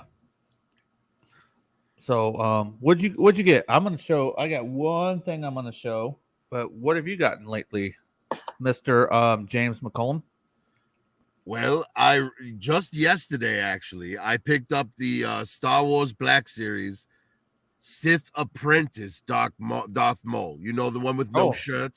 I got some Black Series right here, bro. And Black Series too. As far as the whole ripping thing goes, I open every single thing I buy. Oh, he's a straight ripper, son. Nice. Oh yeah, that's the way to do it. Hey, I have so much respect for people if I bought it, I want to enjoy it. Cool. Yeah. Cool. You know, this totally different topic. Although, if it is possible for me to not damage the box doing it, I will keep the box in case I'm going to sell it in the future. No, that's always good. Yeah, that helps with the value. Go ahead, Danny. I was just gonna say, I'm kind of off topic, but that's what I don't mind. You know, everyone's making a fuss about the toys not being in the plastic anymore in the front, like when you buy the package. But I know it sucks you can't see the figure in the paint job. But at least I won't want to buy so many sealed figures because I don't want to just buy a box to look at. You know what I mean? I think it's gonna cut my sealed figures in half. I do. Let's see. Bullwinkle 80 says, I love my G1 Transformers. Most of them are from my childhood. I have my original Metroplex full accessories from my childhood, and it's minty fresh. Bro, so many of them are good. I got to get me a G1 Sunstreaker. That was my very first Transformer ever. But I would love to have me just a straight-up G1 Metroplex. Marcos, do you need Sardo to help you fucking pose those? No, look, he's playing with Crusher. He likes GoBots too. You know, if we're talking about toys that pull it on nostalgia, one of the toys that I have, the oldest toys that I have actually, because I don't have anything from when I was a child. It's all long gone. We had a fire and everything was lost. God. But when I got back into collecting in the late 90s, I picked up the Black Pearl for the 3 3/4-inch Pirates of the Caribbean figures. And that ship is absolutely fantastic. And I still have that today. I almost got the Lego one for that. The Lego Black Pearl is fucking dope. Well, the great thing about the Black Pearl is it scales with all the other 3 3/4 figures. So it doesn't have to be a Pirates of the Caribbean display. You know, you could even have G.I. Joe's fighting on it, you know, like Cobra's trying to steal the ship because there's some historical relic on it, and the Joes show up in the whale to fight them, you know. Yeah, hey, Pack, Christopher, or what's his name? Christophine? I don't know. Hey, we'll call him C. Kenneth. I have that, what he's talking about, because I got it in Canada, baby. Canada! Is that pronounced Christoph? You're probably right, Mr. James Cullum, a.k.a. the Prophet Director. I'm just slightly dyslexic, so don't mind me. But hey, no real names, Pack. Stuff up. Droids painted Boba Fett. Fantastic. Yeah. This was a cutthroat. Like, if you weren't there at that time, you weren't gonna get it. You know, like the guys like ripping open the box. People are coming in like vultures and stuff. People want 3, people want 5. It's just like, wow. Yeah. Okay, so I'm going to show what I got right here, right now. And I've been, can you still hear me even though my mic's out? Yep. All right, so I've been wanting this thing for almost 40 years. And I finally have got one. Move this out of the way. This G.I. Joe 86 Tomahawk. We just got one of those in at my work. Yeah. This thing is in fucking great condition too. Hey, Tusk knows where I got it from. He was there when I spotted it. So, but yes, the Tomahawk's always been one of the best G.I. Joe vehicles ever made. Oh yeah, that's man, cool. it's so awesome to get this thing in the blade. Most of them have the blades that are they're sagging, or they're broken, or they're missing. The only thing that does not have is the mic for lift ticket, which if you get a lift ticket that's full complete with his microphone. Yes, we have that at work. It's $75. So one of these days I'll get me a complete. He's in there. He's in there. There he is. Look at his mug. Marcos, wake up. Look at his fucking mug, sons. Curtis has that. Curtis has everything, bro. Curtis does. Yeah, but dude, though, I have been wanting it. So to all you people who have had it, man, this is one of my grails. I love this motherfucker. Are you going to hang that from the ceiling, or are you going to put it up on the? Where are you going to put it? I will probably never hang from the ceiling. I'm afraid that it would fall, and that's not going to happen. So it's probably going to go. Hold on, I'll put it over here for now. It's probably going to go up there because I got the Python, the Crimson Copter there, and the Rolling Thunder there, which parts are just stripped off of that. But I think I'm going to put it up there. Cool, man. That fucking copter's big. Dude, so I love those things. Those are my jam. I'm good, like playability. The little figures fit inside them. That's what I enjoy. So if they were to ever do the classified Tomahawk, as much as I would want to have that motherfucker, I couldn't. The thing is going to be, it's just too large. It's too large at that point in time, as much as I would want it. That's the beauty of my collection, because none of it is on display. Not a single piece is on display. I will tell you what all of it stays in bins unless I'm taking pictures of it. Do you fuck with S3D toys, Pat? I know he is. We aren't. Last time I was on Casual Toy Collector, he was on there. Oh, I'm sorry. Yeah, he's got that striker out. That Tomahawk fucking. He could do it. He could do anything, man. Shit's fucking crazy. Yes, his Dragonfly is amazing. Yeah, it's nice. Yeah. But just the Dragonfly, which is a smaller helicopter than the Tomahawk, was over 4 feet long. So I do understand where you're coming from. But at the same time, I own 2 of those Star Wars Black Series TIE Fighters. Oh my God, I would love to have one of those, man. S3D's here. That's funny. We were just talking about really. You conjured him up, bro. What's up, S3D Toys? I gotta come up in the chat. Marcos, stop playing with toys and run. No, man. The show, man. Hiss on me. Hey, that's rude. It's kind of his gimmick to play with toys. I want to come over there and slap him off your table, bro. No, I'm just kidding. Thanks, Pat. Yeah. So let's see. Do you have anything else you want to show? I know you got more, Danny. Yeah, I do, but it's embarrassing at this point, you know. Yeah. All right. Well, save it for another show or your own channel if you want, or whatever. Well, I mean, let me just see quickly if there's anything like kind of. Hey, Daddy, make it rain. Hey, S3D Toys. Pack has to be drinking enough to get the link out, bro. So you might not be able to get a link in the chat like Kaz does, brother. Profit Director, he already had an invitation. If you want to be on, we can hook something up. We can arrange something. Yeah. It was like I was telling Profit Director, it's a pain in the balls. I do everything on my computer, but since I'm on it, I can't do it, and I have to use my phone. It was a pain in the ass. Here's the other thing too: this pack is structured. Kaz has a beautiful fucking bar, but Pat keeps his stuff a little bit more structured. Where you got to, so S3D. Well, another thing too is I like to show respect. Another thing is I like to show respect. Danny was talking about earlier how back in the day everything was be unique. Kaz's fucking deal. That's what he fired out. Okay, Kaz will talk about how he was. I how I invited him on the show way back in 2021. Wait, 2020 now. It was 2020. And he liked it so much that he went over there and did his deal. And that's his deal. That's his open link. I'm not going to fucking do it because that's my respect to him. So that's why I don't throw up open links to anybody. Like he don't want to copy Kaz.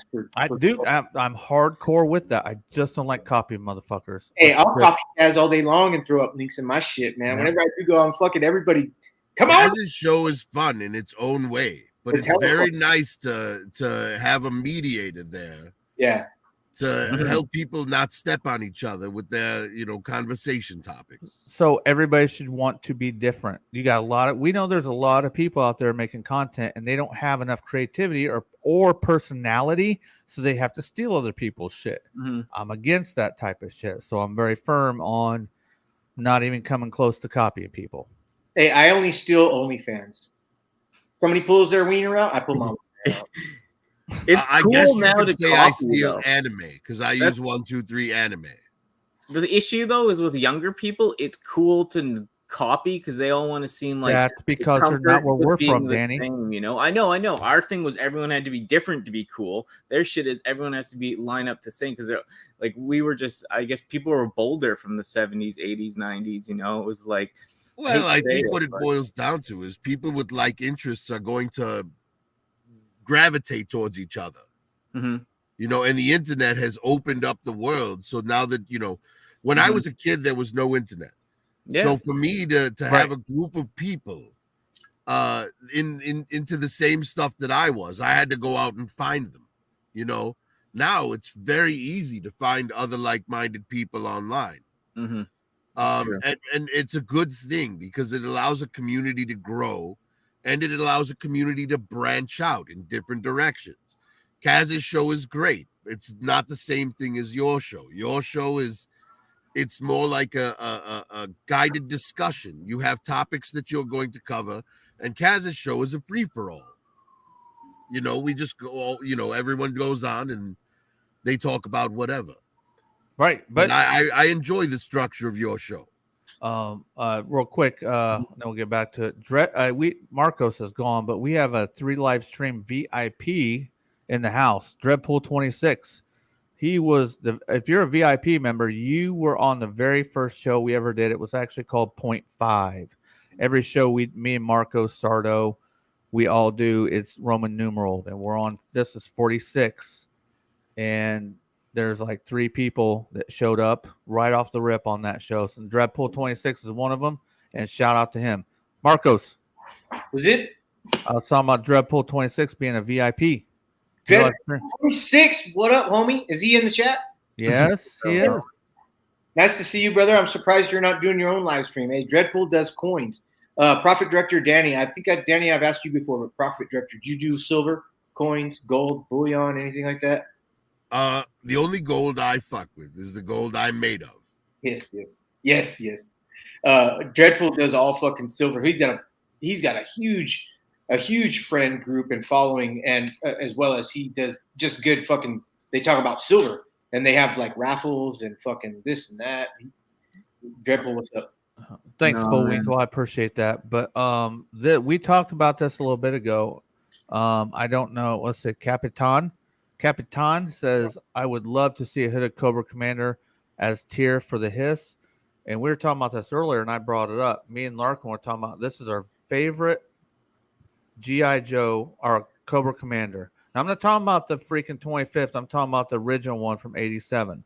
Mm-hmm. Yeah, I think if they do that, I'm going to ask as nicely as I can. If somebody gets that and they don't want that figure, please fucking help me with that. Like, if they make a Cobra Commander hooded one to go with that, bro, I'm going to be fucking bummed. Because... Well, I don't think you have to worry. They're definitely not going to make a hooded Cobra Commander. It's a whole controversy thing. Everyone associates his hood with the clan. It's the same reason that we couldn't get an Ula with the Rancor monster for the Black Series. It's because Ula was a slave girl, and that's a bad element for a toy, apparently.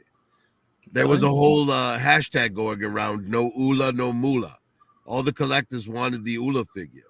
Hey, and I understand that her position in the film was not a good one. However, she is a character in the film, and wanting a figure of her isn't a bad thing, I don't think. Mm-mm. Captain Verg. That's a pretty dope match, bro. What? I can't hear you breaking up, bro. What you said? That's Capitan Vergiften. Oh, do you know him? No. I'm saying that's him. You just put him on blast, or? Yeah, well, because I screenshotted and then I zoomed in. I brought him up. What up, homie? Oh my God, bro, Marcos and his free I do this intentionally just to send Marcos on wild treasure hunts. I'll send him a picture or something. I'll make sure there's shit in the fucking background on it, just because I know he'll be doing this. And I zoom in on everything. Danny, don't ever take a picture in your room. I'm zooming. Oh my God, he's a zoomer. He's a zoomer. You're doing fucking panic about after. Mm-hmm. No, but going back to that though, I give him respect because even though he was on this shit, him and Bruce went and did their own thing and made their own spin on shit. That's what you call creativity and personality. And those guys do a fucking rap or a freaking, you know what I mean? Him and Bruce do a rap. They're pretty fucking good at it too, bro. Yes, the Friday flex is 9 times out of 10 really, really good. Yeah, absolutely. You hear that? 9 times. He did one in bro. particular for Friday the 13th, and it was really like just this great horror rap. Yeah, that's a good one. That's a good one. What are we talking about next, Marcos? Come on. Oh well, talking about just everything. I was looking at chat, and then I'm blind, so I had to put my fucking glasses on, man. Fucking blind. Is it not getting worse? Like, look, I don't ever hardly try to put them on here, but I got some bullshit ones over here too. It's fucking bullshit, and I got contacts in too. So like, what the fuck? Ow. Well, the Hisstank definitely got funded like right away. So it was fast. I guess a good question would be, what do you guys think the next classified Haslab will be? None. But this one was super successful within day one. It was. How long did they start this line in 2019? I'm thinking fall of 2019, if I remember correctly. And it's taken them 2.5 years to get to this. So I don't know. By the time this is all funded and then made and snout and done, hell, the classified line might be done because they got everybody's ADD now. Like nothing lasts. No original line fucking continues. They never finish it all. So I have Marvel Legends and Star Wars Black Series have been going for a very long time. Marvel Legends I consider Marvel Legends and Star Wars to be completely different than Masters Universe, G.I. Joe. Like those franchises, they've not quit. They haven't stopped. Like I would put them at the top when you're talking about comic books and Marvel, bro. Like, and the MCU is the greatest cinematic universe ever constructed. I hate the MCU, but yeah, it's all good. But you can't deny its success. Oh no, it's successful, yeah, but yeah. I gotta get caught up in a lot of it. Like, we're gonna talk about Doctor Strange because it's on Disney Plus now, and I know Marco saw it a while ago, but maybe that's the next show we'll do. We'll talk about that. I've watched it a few times myself. Yeah, too. It's fucking great. I love it.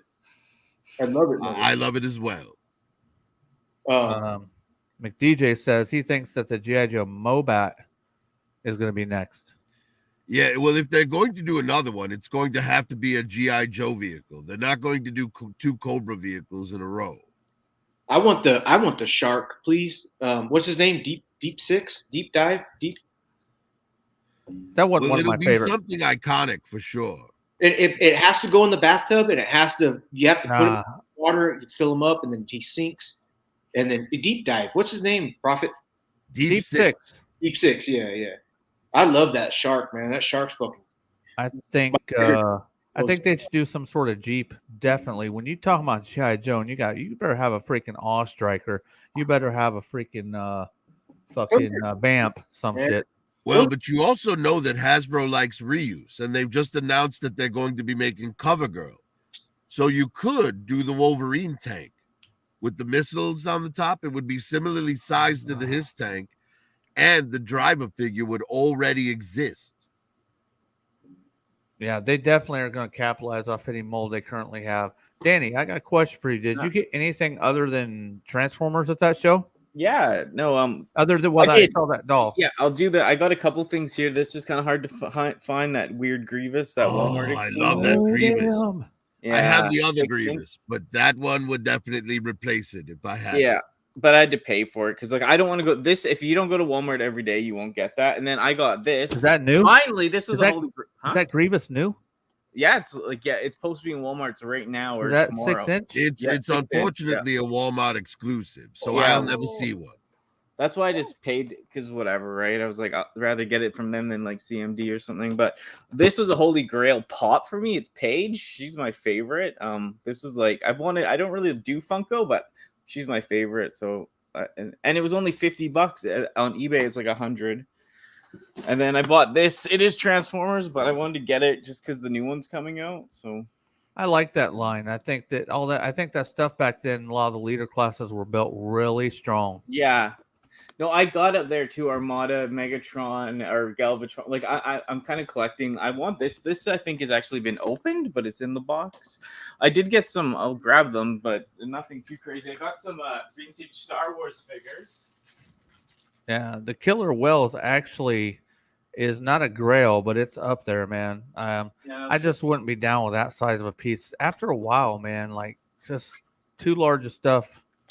I got a complete Bosk. I'm getting into cheap vintage, like because this was only $25 for an original figure, but it has his gun. He's complete. Got this little robot for cheap. Oh, I got the little Ewok guys. Poplu. Yeah, the original ones. So I think this one's and complete. Chief Chirper. Yeah, they're cool. Thought they would be fun. I got another Figma. I'm getting the Figmas because, like, I don't know, I'm like hopeless romantic, and I always put the chick with the robot on my shelf and pretend they're like married or happy, even though that's a lie. But and then I got this one too. It's more sexualized with the tits. Marcos might like it, but sexualized. What? I heard sexualized. Yeah. So this Marcos isn't looking, but you're missing it, Marcos. You don't want to be part of the show. This is not. I love tits.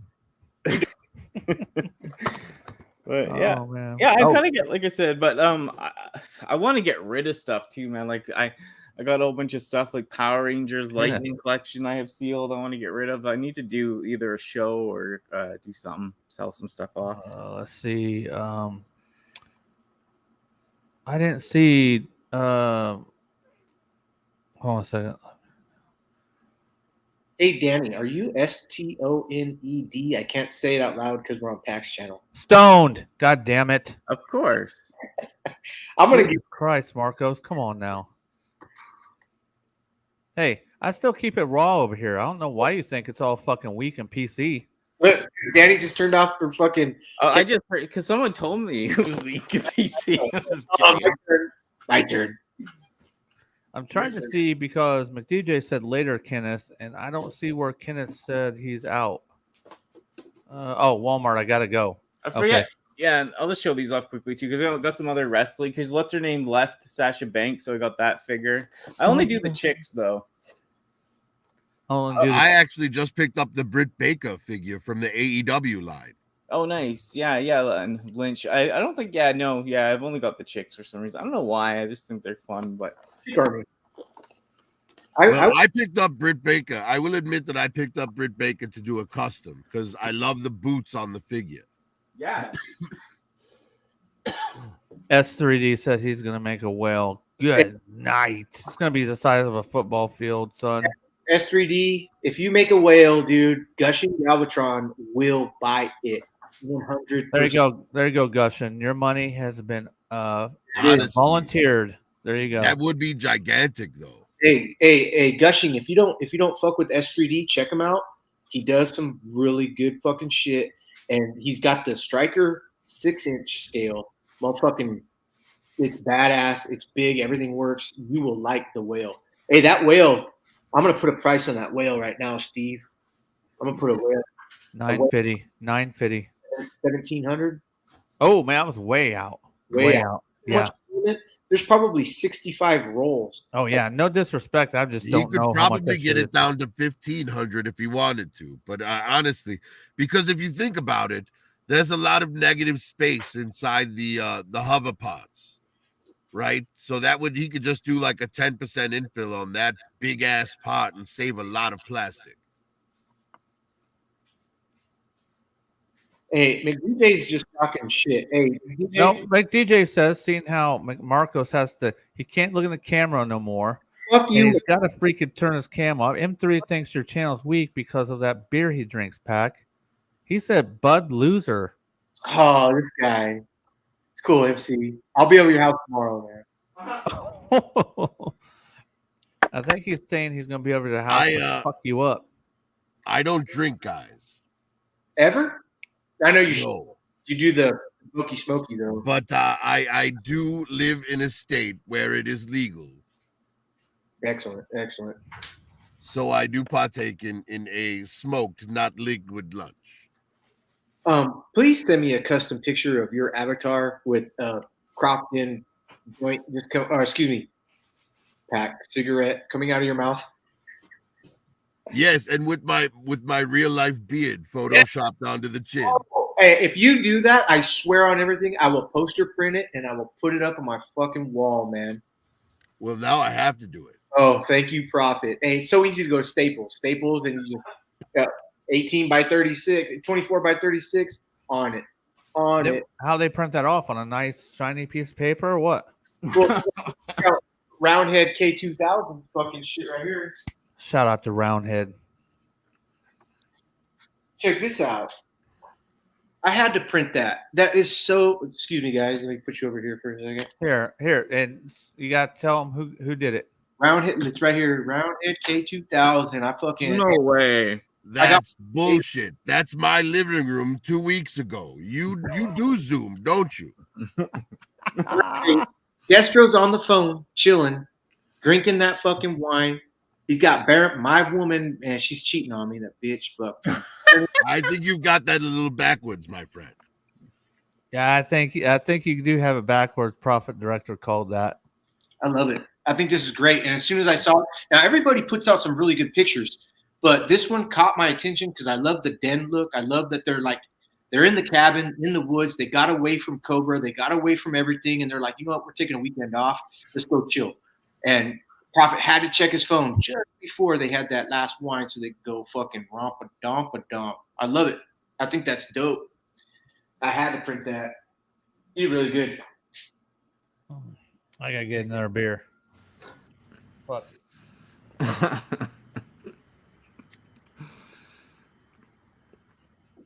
You say you had to go to a beer? Mm-hmm. A little bit left.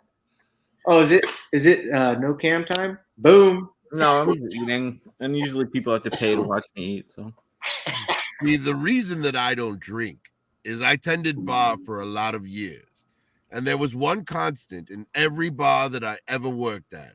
There was always some old man in his 60s or 70s who'd come in and start drinking around noon. Yes. Then around 8 p.m., when the younger people would start to come in, this guy would be drunk enough to think he was irresistible to the younger women that just came in. Yes. So much so that I would have to kick him out of the bar. And since I never wanted to turn into that guy in my old age, I quit drinking. Yeah. I don't have beer goggles, nor do I change when I drink beer. So I'm the same either way. Not me. I only drink like once a year or something. On New Year's? Yeah. There is one situation that I would make an exception for because it used to be a tradition with me and my friends. We used to get together once a year to watch The Big Lebowski and drink White Russians. Hey, if they were to call up and say that was back on, I might drink that night. All of Prophet Director's shots are like this fucking big. Well, yes, I'm not going to drink my body weight. DFS says Prophet Director is a wise man. Was it? Hey, that would have got me DFS because I was like, who's PD? PD. Dude, okay, so I have a question. We do things to get fucked up to okay, here's the reason why I drink. Like when I was trained by the OG mechanics back in the early 90s, all them motherfuckers at the end of every day drink at least a 12-pack. Some of them drink a case of beer every night. And they're like, you got to reset. You got to reset this every day. So is your shit already clicked off, Marcos? What's it? What? Is your shit up here already clicked off? No. Okay. All right. You couldn't figure out who PD was. He's right there below me, man. PD. It's actually TPD. If you look at it, I have to say that's the most subtle rip I've heard in a long time. Who laughed behind you? What? I believe that was Danny laughing. That was me laughing. Yeah. Oh, okay. I thought it was like IV in the background of Marcos or something. No, I was away from the thing. Ugh, just getting high off screen. Oh, cool. Hey, I'm starting to get a rise out of some of the chat here. So Galvatron wants to talk a little shit here. Hey, I've never fallen asleep on any stream I've ever done. You're fucking 100% wrong. Y'all thought I fell asleep, and guess what? Nah, it didn't happen. So there's that.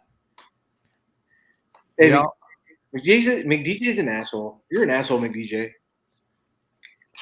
Hey, he's in good company. He is. I like him a lot. Yes. We send each other pics. He always sends bad ones. It is 100%. That why you put a hat on? Were you feeling self-conscious about MCDJ's comment? Really? No, I do. And that's why I was wearing those. I don't hate my forehead. I don't hate my hairline. I think it's great. It's fine. But 100% facts, McDJ. All y'all thought I did. Yeah, no, I ain't ashamed to admit it. It's cool. There's only one person that I know has fallen asleep on a stream, and that's not me. So don't put me in the same fucking grouping as him, McDJ and Galvatronics. Don't start your shit with me tonight. I was live streaming with Crimson Raptors one night and someone else, and I was like this. Yeah, you zonked right out, B. Yeah.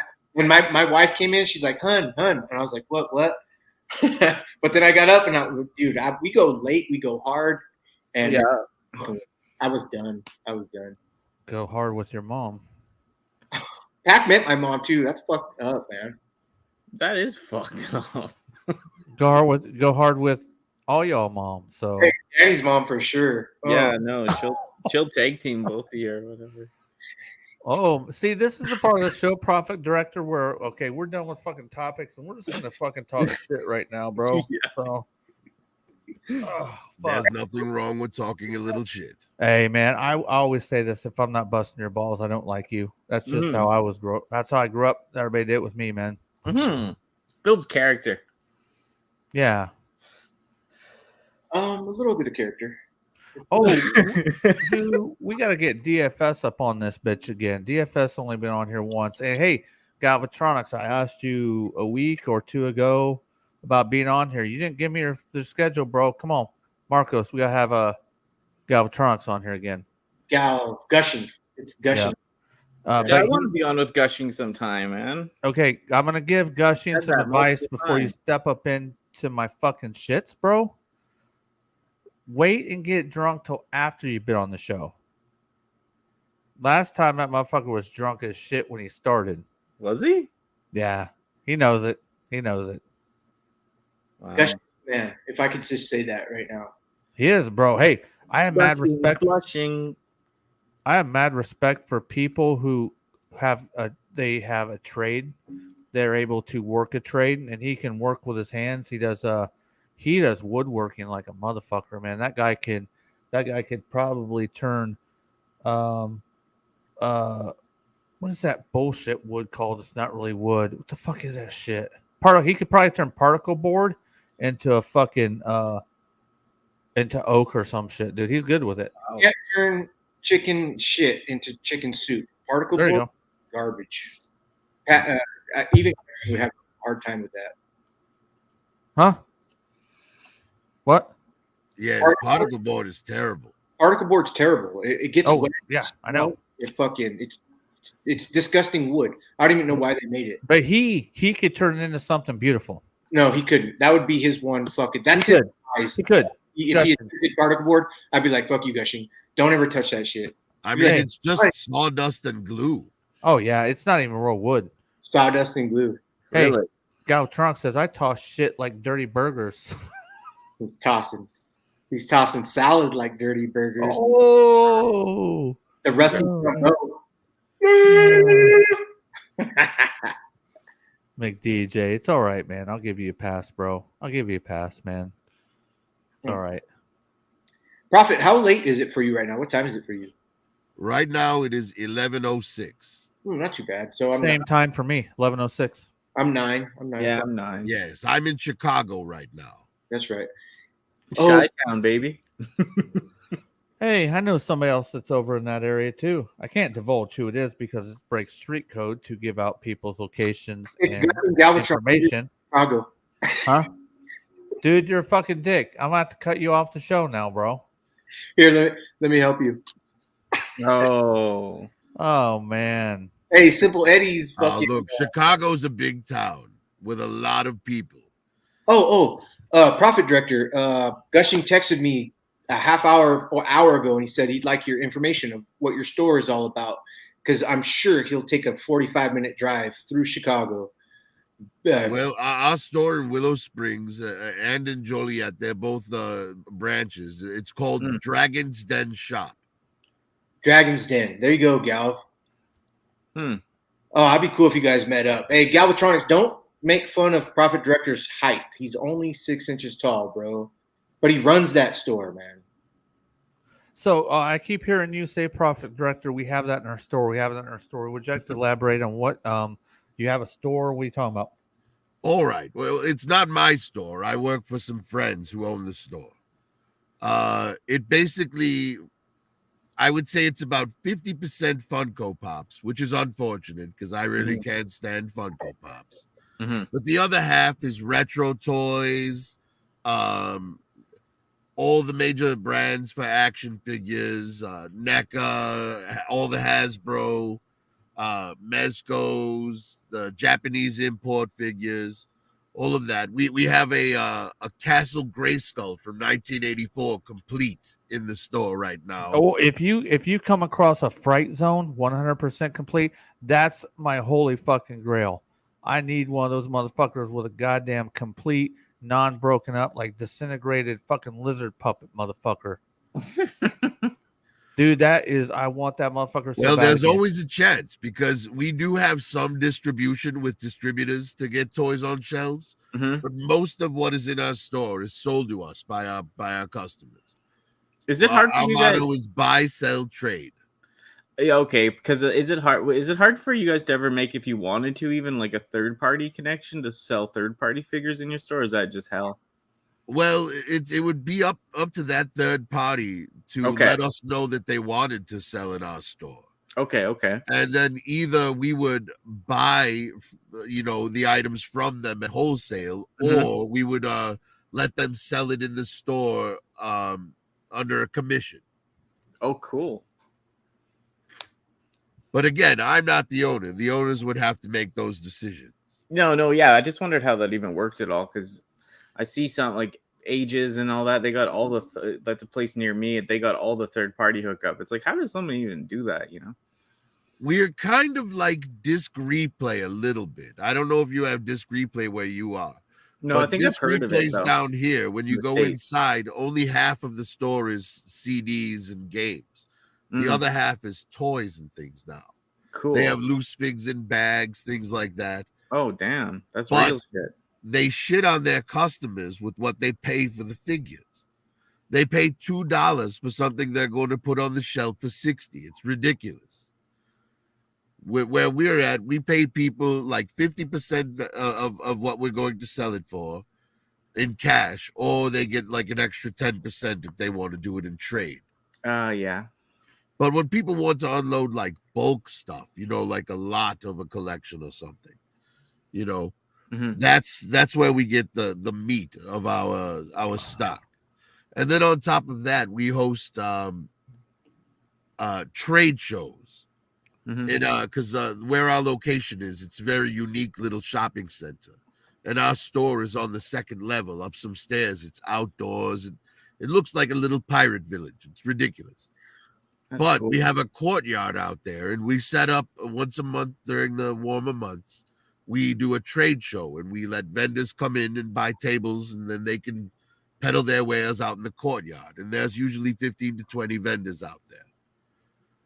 So, and then, you know, at the end of those shows, naturally the vendor doesn't want to take everything home if they can avoid it. So they'll come in the store and sell things they don't want to take home to us as well. So, yes, our inventory comes mostly from customers. I would say maybe 20 or 30% comes from distribution houses. But do you ever just do a cash transaction for some trade-ins or no? Or is it only store credit? Well, yes, no.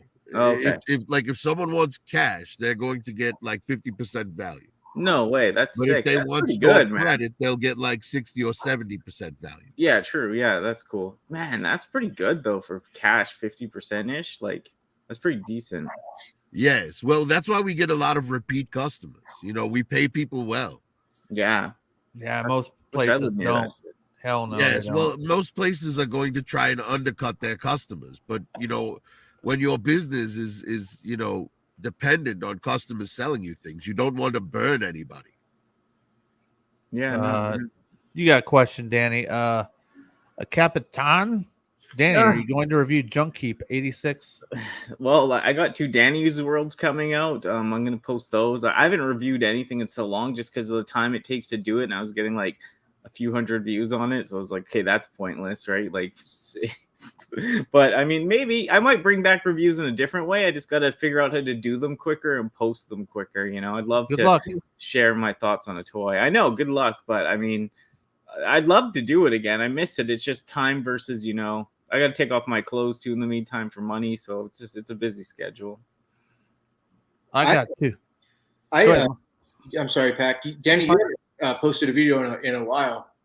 Yeah, I had to take a step back, man, from just drama, and like my head was about to explode from it, and I had a lot of mental health. Like I've been hitting the gym, Marcos, now like 3 days a week. I'm doing like 50 minutes of cardio, then all these fucking weights. Oh man, I'm at the gym right now, like, bro. Check it. Yeah, like you know what I mean. Like I'm trying to get back into that. I had to fix my physical and mental health, and then I want to kill again. But you know, if they're never gonna monetize me, because like maybe the way I am, or I guess people aren't paying that much attention. Like, it just sucks doing the shit, not getting anything from it.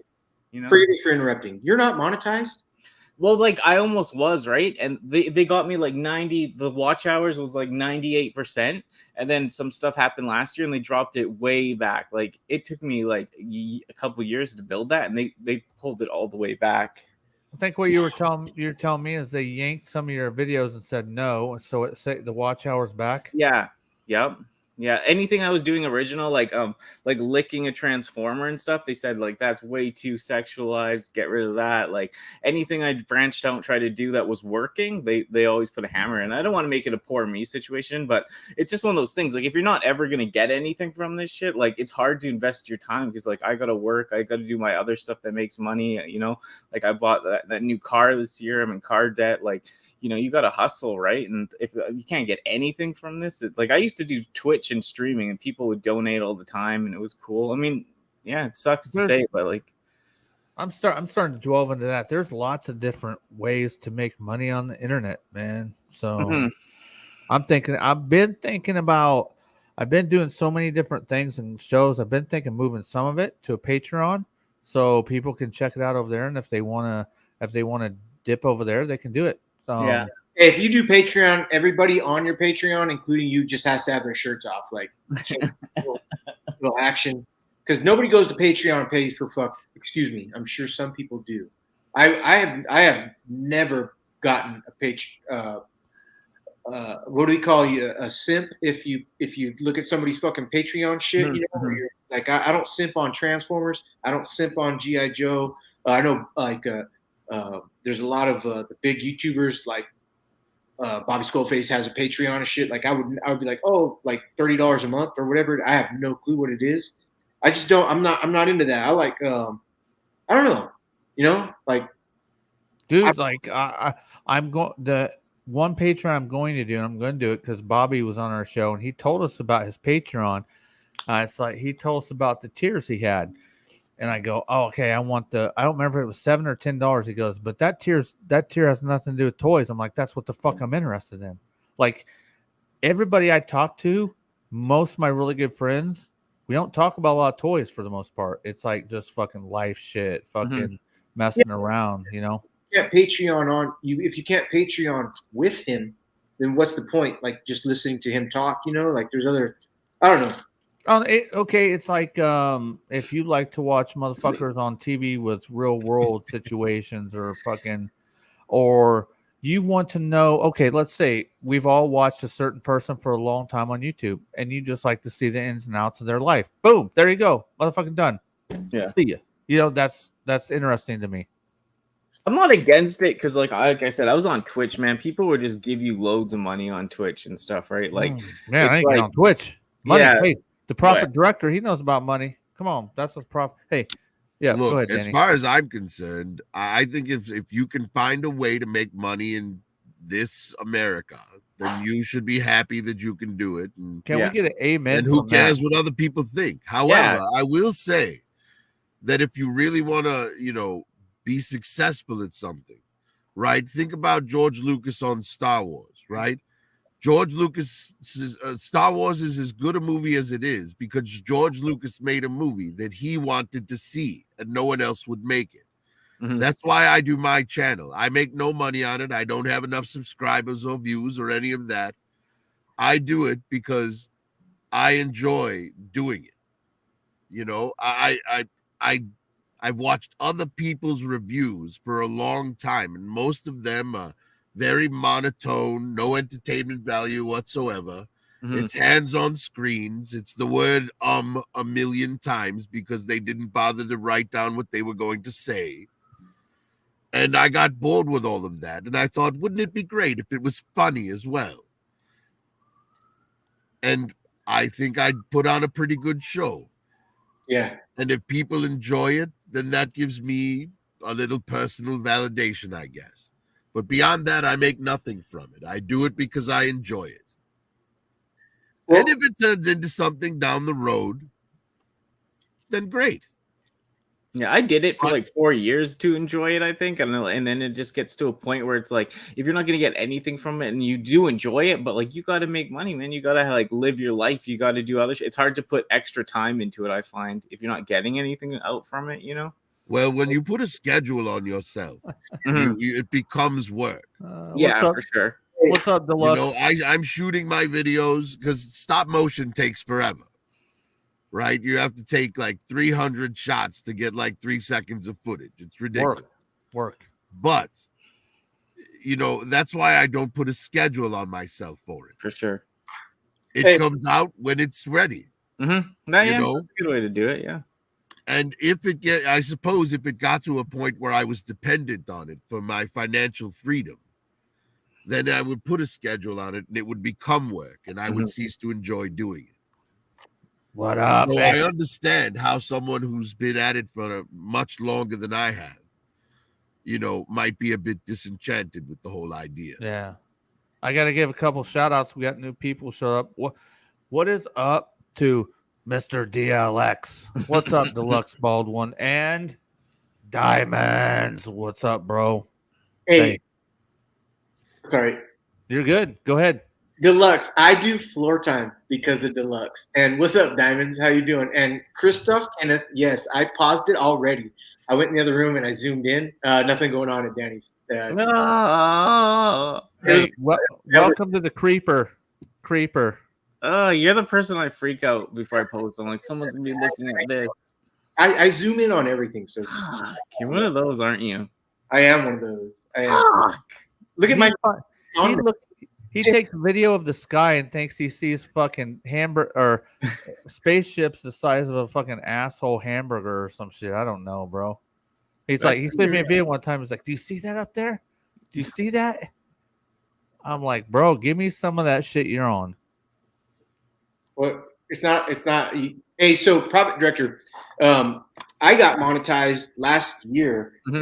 I make 2 cents a month. And you don't put any videos out. Yes, well, that's why I have an actual job as well. Right. Exactly. That's what I Bam. mean, right? Bam for profit director, bro. And but if you could make a little bit more off this and you could actually enjoy it more and do it and get financial freedom, if my channel were to reach the level of something like the Fwoosh or Jay Hernandez, it would be miraculous. And you say the Fwoosh? Yeah, yes. it is. Okay, I thought you said the Fwoosh. Yeah, Yes, action the figure Fwoosh. guy. Yeah, Robo over there on the Fwoosh, like he gets so many views. Yeah, that's almost too much. So I I'm just want sure mine he's or making a decent amount of money off of his channel, but it would take me years to get to that point. However, I have heard that it is harder to go from 100 to 1,000 subscribers than it is from 1,000 to 10,000. Okay, profit director. I'll tell you this. I was at before. Oh, Marcos, you were trying to tell me something. What's up, Marco? You were trying to say something. All I was gonna say was the Fwoosh. The I'm subscribed to him, and my favorite video of his was when classified series. Oh, what's his name? Oh, You can leave the cam on, bro. Continue. So Look, I'll the give you Fwoosh Weekly is one of the best places for action figure news. He does good. He If I touches want to on see a an lot action of figure, I go there. things. He goes into all the different third-party stuff and all of that. So he's a good metric for what's coming out, that might be of interest. Yeah, I like him. So when I started, And Jay Hernandez, he's just entertaining as hell. When I started doing content, I'd had a channel for, I don't know, like 6 months. So when I started doing content, I had like 55 subscribers. From September 2020 to basically September of 2021, I had 174. September 2021, I went from 174 to now to almost 1,200. So you're right. The beginning is such a fucking bitch. Persistence is the motherfucker. And I tell Marcos, I've said before, YouTube is like a fucking semi, okay? And they got a trailer, all right? And they're driving by your fucking depot, your channel, it's the depot, right? And if you have stuff to pick up, boom. They take your shit, they put it in the trailer, and they move on. But they need more. If they come by before and you only got one thing, they're like, we'll pass you up and we'll catch you next time, maybe. So if you have a bunch of stuff for them to pick up every time they come by, then they start picking you up every fucking time. Then they start throwing all your shit out. That's them fucking impression bullshits. So it's persistence like a bitch. And there's been so many fucking times, I'm not going to lie to you, 4 times. I was like, look, I think I'm done. At minimum, I'm going to take a break maybe for months. That's what I hit. Just my first month's break. All 4 times what happens is, I'm not lying to you, on the day that I say that to myself, somebody gives me a message and says, bro, I love what you're doing. You're a bright spot in my day. You make me laugh, whatever. I'm like, fuck. If I'm out there doing something good in the world for somebody and it's taken maybe their shitty part of the, they had a shitty day and they come over here and it's good, makes them feel better, then fuck, I'm going to keep on doing it. I'm not going to lie to you. Every time I thought that, somebody's hit me up. So when I say my channel's about the people, I don't fucking lie about that because they're the ones that keep me going all the way. Hey, Prophet, have you had any bad comments? Oh, I do. I leave them up too. Go ahead, buddy. Only a couple. What was your? But they were both from the same guy. What did he say? He said, "I pray no one is paying you for this." Hey, dude, Profit Director, let me tell you what we do. If I get a bad comment, I'll share them with Marcos or whoever, and we just fucking laugh about them. They're fucking hilarious. Like, I'll leave them. Yes, I don't let anything like that bother me. Yeah. The way I see it, cool. If you didn't enjoy my content, but you stayed all the way through and then made a comment, then I took up enough of your time to justify whatever feelings you have. So I've I've battled back 2 years ago, No. motherfuckers. I like an internet warrior, like fuck you, motherfucker. You know, I did it a couple times to some people that were really fucking rude, and I was like, that was one of my arguments. Like, yo, you stayed in long enough to fucking watch the video. Why'd you fucking stay around? He's like, bro, I watched 3 seconds and fucking clicked off, and then commented negative. I was like, 3 seconds? Fuck, dude. You know, I know he's lying, but he still said that. I was like, all right, motherfucker. But damn, dude, some people talk some motherfucking shit. A lot of people that leave that shit actually like your shit the most, though, right? Because they're like the hater, you know? Yeah, but so I've learned. Yes, well, that guy went and watched every single video I had, commented on only 2 of them, and left a dislike on all of them as well. Oh, that's bad. It's literally the only dislike on any of them. Bro, hey, it doesn't matter where it's a thumbs up or thumbs down. Okay, I am myself. I talk like I talk. Any in real life. recognition is good recognition from what I understand. Any interaction. Mm-hmm. I talk you know, like you want to leave a negative comment. Thank you for helping me out. Mm-hmm. I call it weeding the people out I don't want to fucking have any interaction with. So if you jump in my shit and you're like, bro, what the fuck? You're swearing in the middle of the toy aisle, or what the fuck you said that, or you're fucking opening cases or whatever. I'm like, I'll leave your comment up. I won't fucking like it. I won't heart it. I'll leave it up for everybody to see one time. If you jump in my fucking shit again, okay, you obviously don't like what I'm doing. So there's no need for you to be here. When you jump up into my shit again, I may fucking bust your balls in a video, or I'll just fucking remove your shit from the rest of the time. But because my motto is, if you find me offensive, stop fucking finding me. Okay? Everybody is allowed to say what the fuck they want unless it's negative, or I'm saying unless it's derogatory to other people. You know what I mean? If you want to bust my balls and say whatever, I don't care. But you don't need to keep jumping in.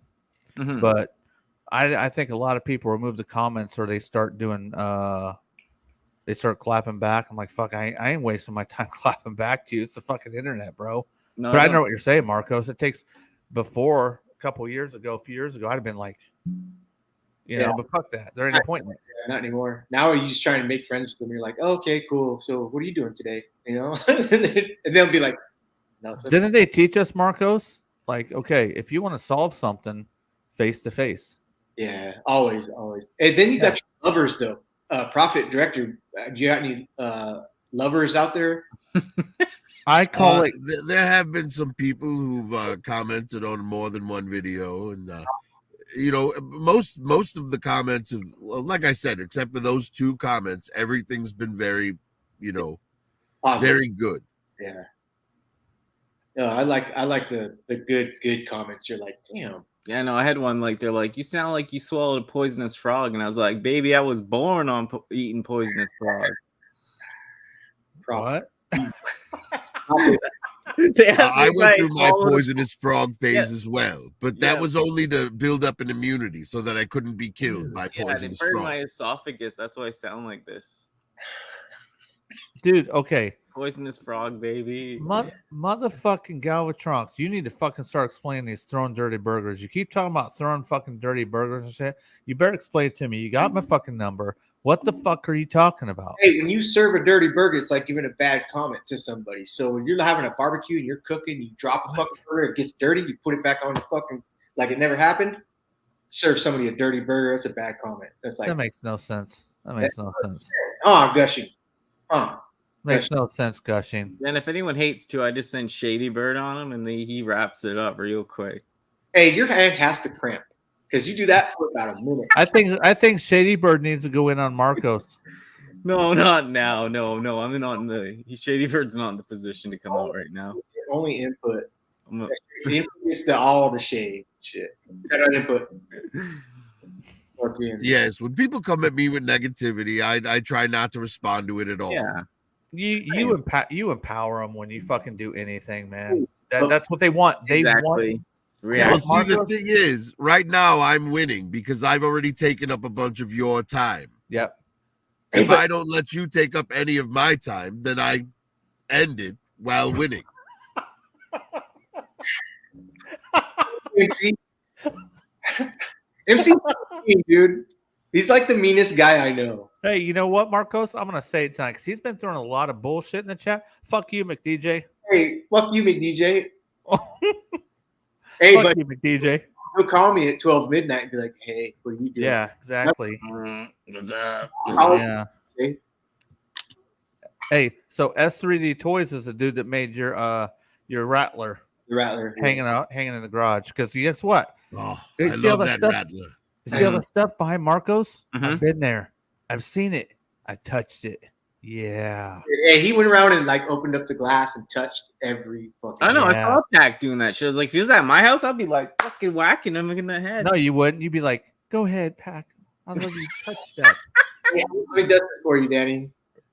Hey, I was respectful, man. I was respectful. Anyone who came to bugging my you. place I'm would be bugging you, disappointed. They'd be like, "What are all these tubs?" What are all these tubs? Oh man, No, that looks fun when you guys were hanging out, though. That's cool that you guys got to meet and chill like dude, that's one of the times of my life, bro. That was a fucking that. That was badass. That was a memory. Hey, Go ahead. I delivered well, huh? Hey, and you weren't even here for like when we do dumb shit and shit. I stay out. They're doing dumb shit right now, Marky. If you're like me, I just chill now in my old age, bro. Have fun. Yeah, I'll do some things because it sounds pretty good. My wife went. They were doing that alcohol crawl downtown, and my wife went over there, and I'm like, man, I'm staying out of it. Even though we tried to kill a pedestrian. You tried to kill a pedestrian. Marcus don't remember that. He's like, I'm out. Hey, and Pat and Danny too. Did you like these or not at all? What's your score on these 1 to 10? Because they're 90s or 2000s, these right? They're 2004-ish. Look on the back, Marcos. Read the date. What's it say? Well, okay, so Joe Amato and Joe Amato don't know shit. I'll tell you what's going on. Joe Amato, I asked him right away, and is it the DJ? Yeah, Joe Amato, if you listening, I just say you don't know shit, bro. Ex Daredevil, fucking Motu King. I texted him right away, showed him some pictures before I bought them. And I was like, hey, yo, these good? They're like, those are not that bad. And if you can get them for $45 a piece, that's not a bad deal. Yeah. No.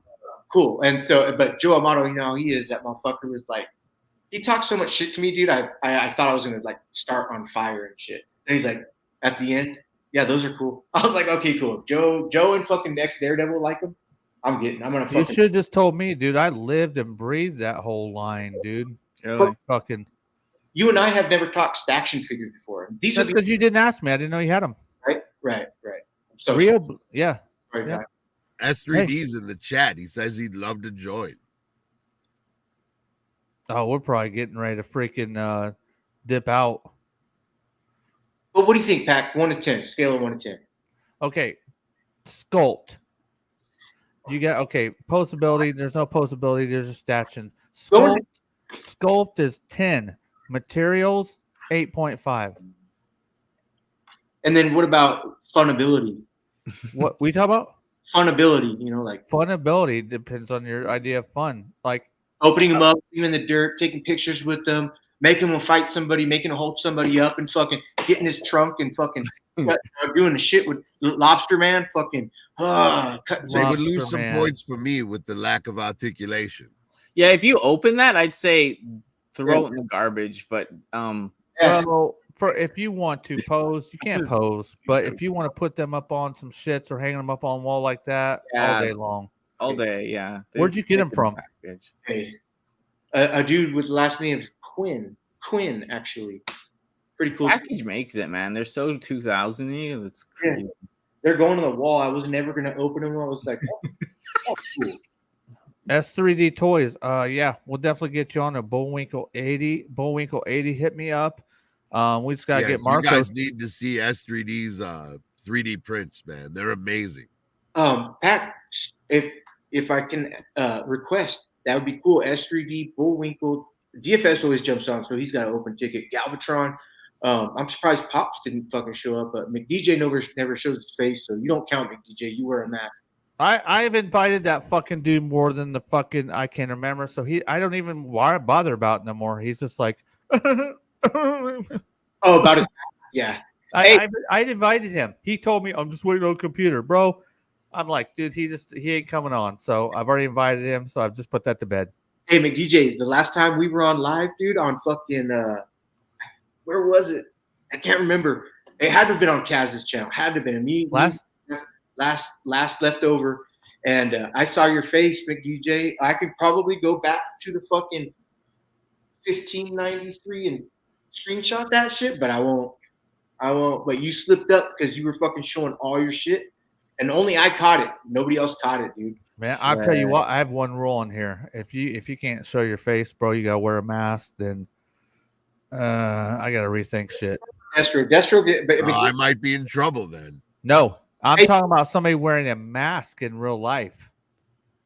I've had people on here that have avatars on. Hey, but if you gotta wear a mask in real life, bro, hey, I don't know what to do for you, man.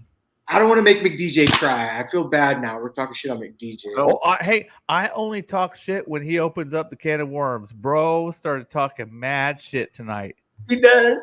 Yep. No one cared who I was until they put on the mask.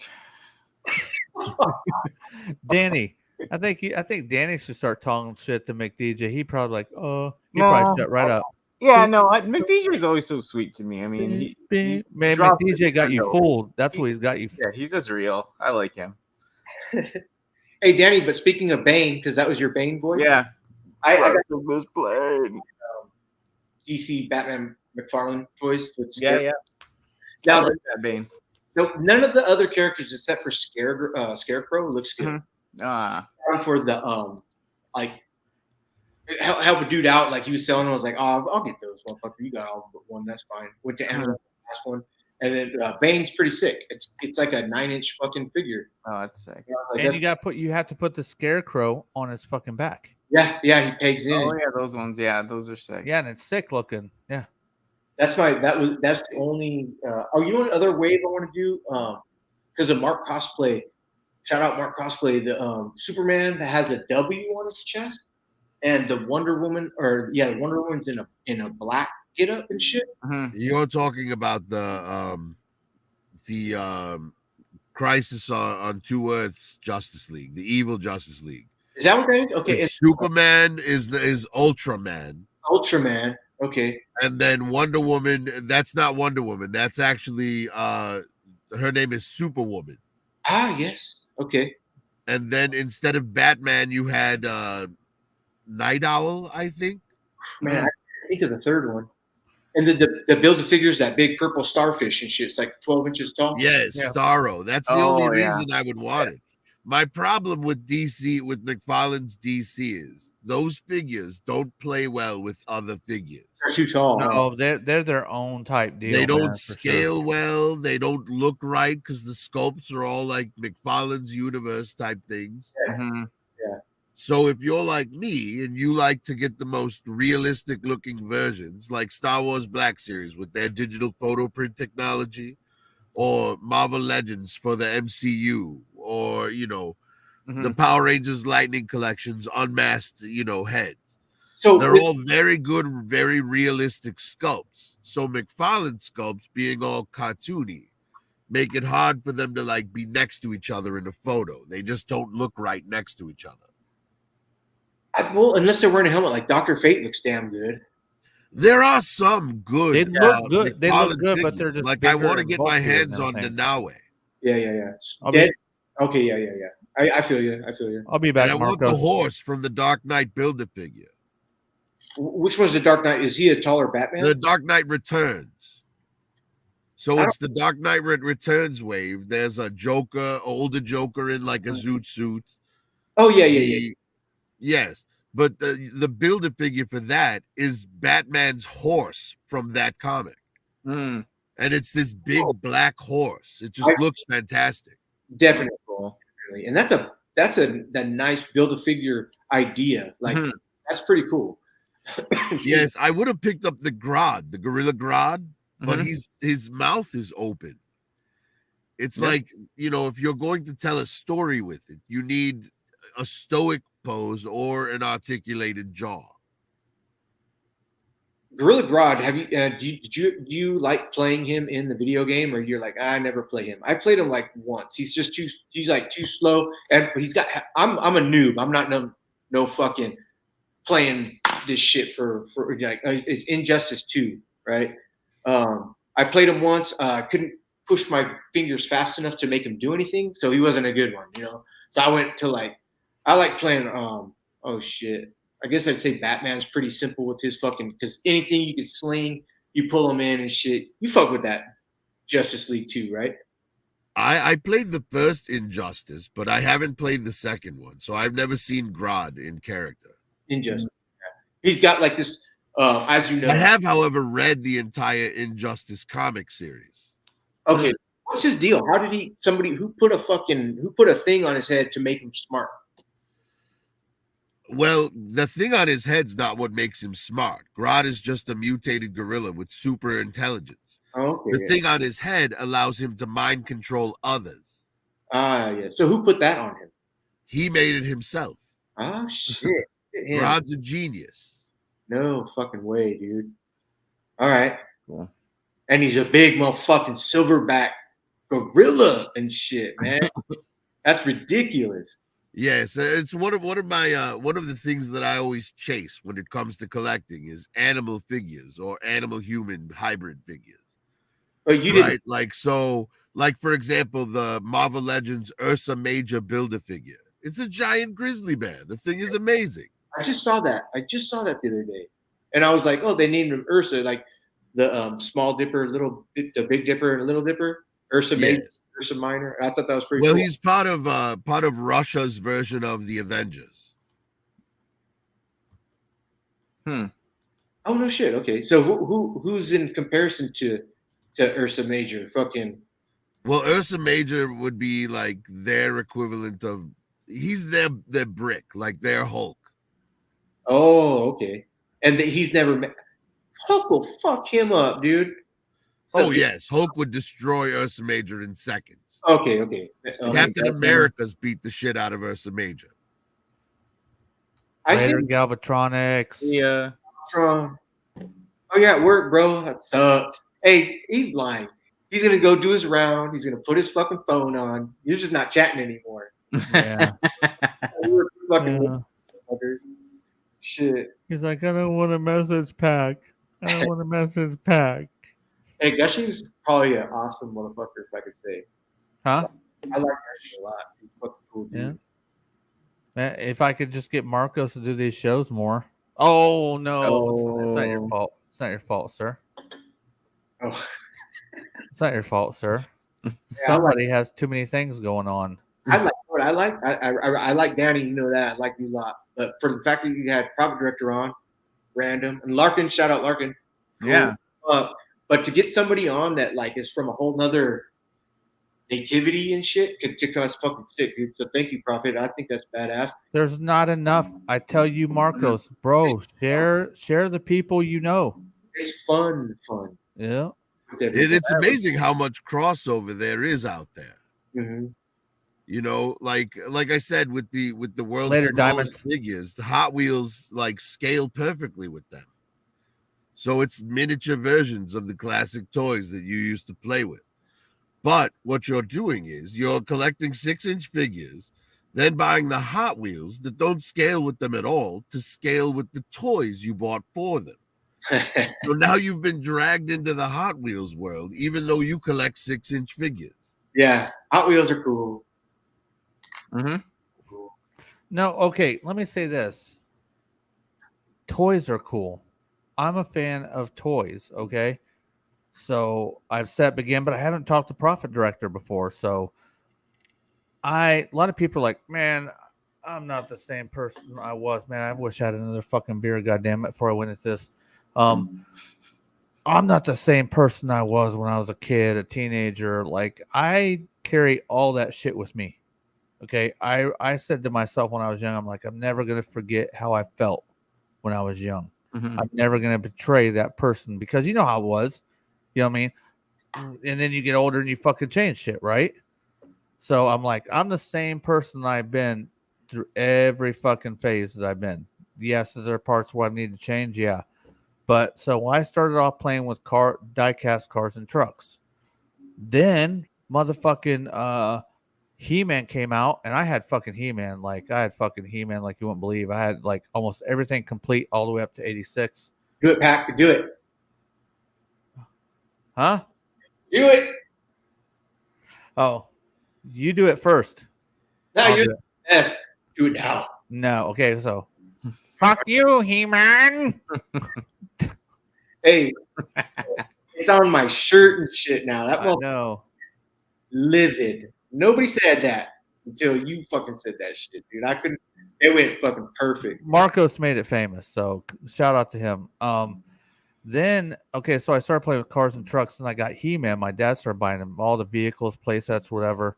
Wow. Then I got Transformers. So if you're a fan of die-cast cars and trucks when you're growing up, dude, fucking Transformers blew my mind. They were die-cast little lawnmower cars, semis, whatever. And they're like, they actually could pass for car or truck, whatever they were. And then they were like a fucking robot too. I'm like, you gotta be fucking kidding me, dude. You know what I mean? So that's how the progression laid. So that's why everything I do now, I've always done at some point in time. So I remember when I was a kid, we used to, we were on the bus to school. We would have the little booklet that came in the larger Transformers, showing it to each other on the bus, talking about which ones we wanted to buy out of the book. It was like a little catalog with everything that was out at the time. Oh, those are so good. I miss those. They don't really put those in anything anymore. No, it's not the same. Or you go into a Sears or JCPenney catalog, and it was just like you opened them up to the section, not the bras and panties section. The toy section. How did you know? Do you know I opened to the bra and panties The big section? Christmas catalog always had the best toys. Oh my God. Those were just, you opened up just to that catalog, and it was like imagination. It just, whoa. Hey, we had best too. Well, that was our version of like the internet and pre-orders back then. We would get to see it a few months ahead of time. I only got to see it at Christmas time. Once a year, that motherfucker came around. Ooh, real quick. Okay, so there was the collect the points and get the figure on the fold out from G.I. Joe, and you got to choose. It was the little missile thing. It had 2 wheels. It had the fucking stand up thing and all the missiles on it. Like that was something you could fucking get if you collected 8 Joe points, right? And then sent it at mail-ins, right? Mail-in orders. Mm-hmm.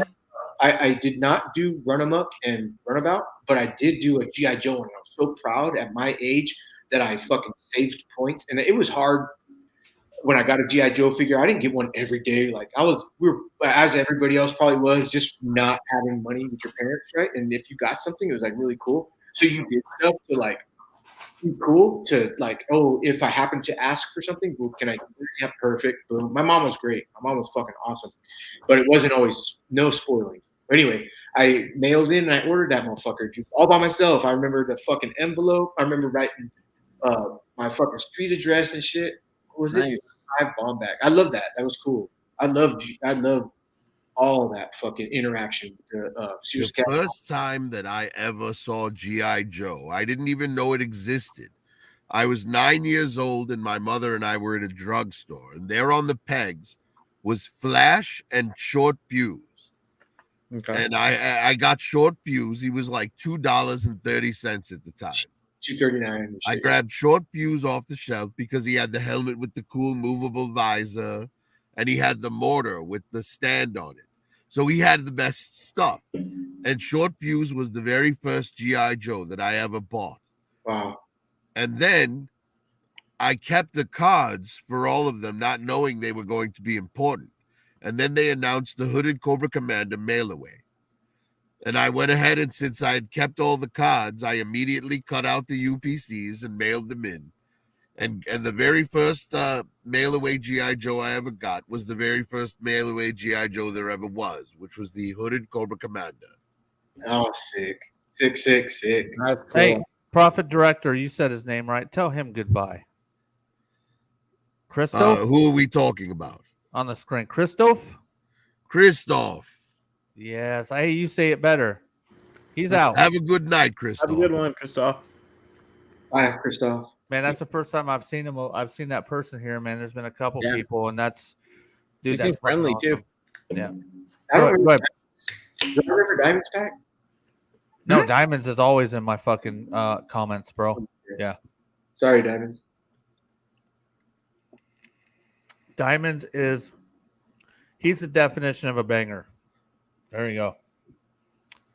So I think I don't think he was in the last 3 live stream, but dude, I've been so much stuff, dude. Like last time we did one of these was 2 months ago. That's unacceptable. Apologize for that. You know. Wow, what I mean? that long for real? Yeah, the last one we did was the They Live, John Nada, the movie They Live. Oh yeah, that was fun. Oh, I love They Live. That is the most realistic fist fight you will ever see in a movie. Yeah, when they fight for like 5 minutes, dude. It's so good. Try 12. Just put on the damn glasses. Yeah, and he won't fucking do it. It's so good. Oh, Prophet something director. so stupid. It's hilarious, and I love it. Prophet director, have you watched any of South Park? Only a little here and there. I do have a favorite episode. It's the Woodland Critic Christmas. Oh, that's early on. I like more of the from 2007 on, but there's an episode. Go check it out. Look it up. It's called Cripple Fight. Oh yeah. And they that fight scene is based off of the fucking They Live fight scene. Dude, is that what? Why is that time so? Is it Timmy versus Jimmy? Correct. That's the best Of time. course, it would have to be. It's called Why was it Cripple so Fight. popular? Why is that 2.7 era so popular? Dude, that fucking show fucking took the fuck off, bro. You had like Good Times with Weapons. You had Cripple Fight. You had motherfucking Kenny started sometime a little bit later.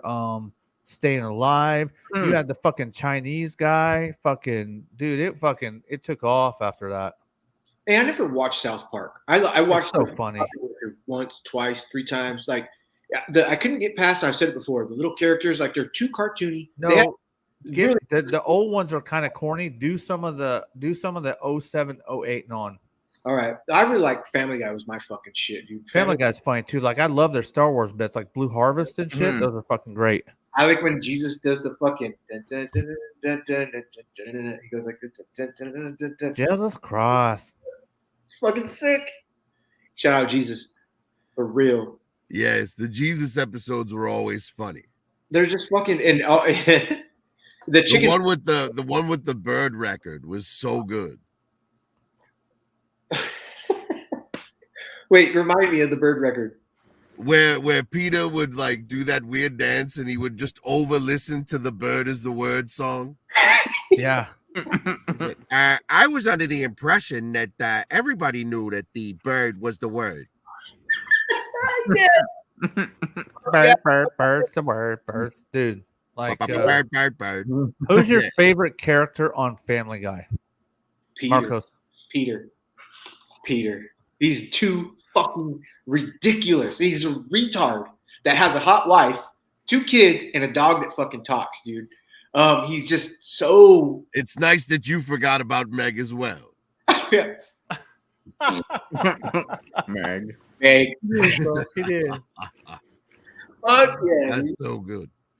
Oh, I'm gonna show you. Okay, this is the reason why some people in chat shouldn't drink. That's why, right there, bro. That's just wrong. You did my guy wrong right there with that comment. That's what not to do when you're drinking. That's his dream in life, to stew somehow near me or on me, dude. This guy's Hey. Yes, I would keep my distance from someone like that. Call Prophet director. Oh, shit. He's just nasty. You're just nasty. It definitely does not sound like a healthy obsession. No. Hey, DJ. Oh, I'm telling you. I think there's a little unhealthiness going on there. My OF, right? I'm not. Hey, right here. I'm not jealous because I know you got an unhealthy obsession with me too. Yes, dude.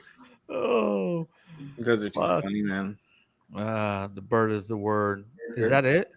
Are we done at 2 minutes and 54 seconds? 2 hours. Holy fuck. 2 hours and 54 minutes? That was good time travel for your attack. 2 minutes. 54 seconds. Yeah, it is. I think we might be done. Man. We might have to go to the backstage. Whatever you want, homie. Yes, this was fun. I think if I were to come on again, I would need a little more just so I could set something up and have something on camera for people. Oh, you were good. You were good, man. No worries at all, man. Hey, but I've seen your shit when you do it on Kaz's channel, bro. It looks shit's fucking good. That'd be cool. So yeah.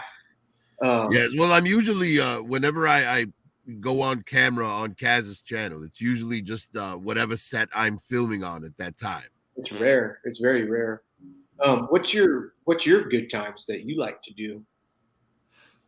Oh, well, the thing is, it's just about, when I come home from work, right? Because I bring my laptop with me everywhere. I've got work on it. I've got the channel on it. Like, I actually bought a $200 backpack that could charge the damn thing just to keep it with me all the time. Sorry, Prophet. So, dude. But so like Thursdays are good for you, kinda, right? Well, Fridays I have to get up for work at 7:00 in the morning. So it's not too good to stay up too late.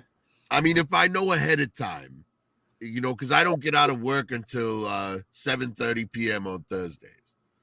So if I get home in time to set up, some cameras before a stream starts, I just need to know this, in advance.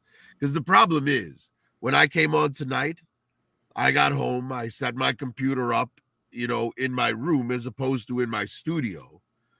And then I saw you guys were going live and I decided to jump in. It was just coincidence or happenstance that I wound up on the stream with you. That's cool. So timestamp this right here. Timestamp pack. Boom. This was 9:00. This was 9:00 that we did. We usually, dude, I almost called you because, man, I was so busy today. Shout out to Marcos. He actually did the Instagram post. I couldn't get to it today. So thank you for that, sir. That was a weak post. No, it was all right. It was good, man. It was real good. Hi, guys. Play. Diamonds. I put Diamonds asked for I'll look for everybody's YouTube. The link I put in, I do believe, is for Profit Director because I think he's the last one I put in. So I just pasted the last one. Let me go ahead and get those again because he asked.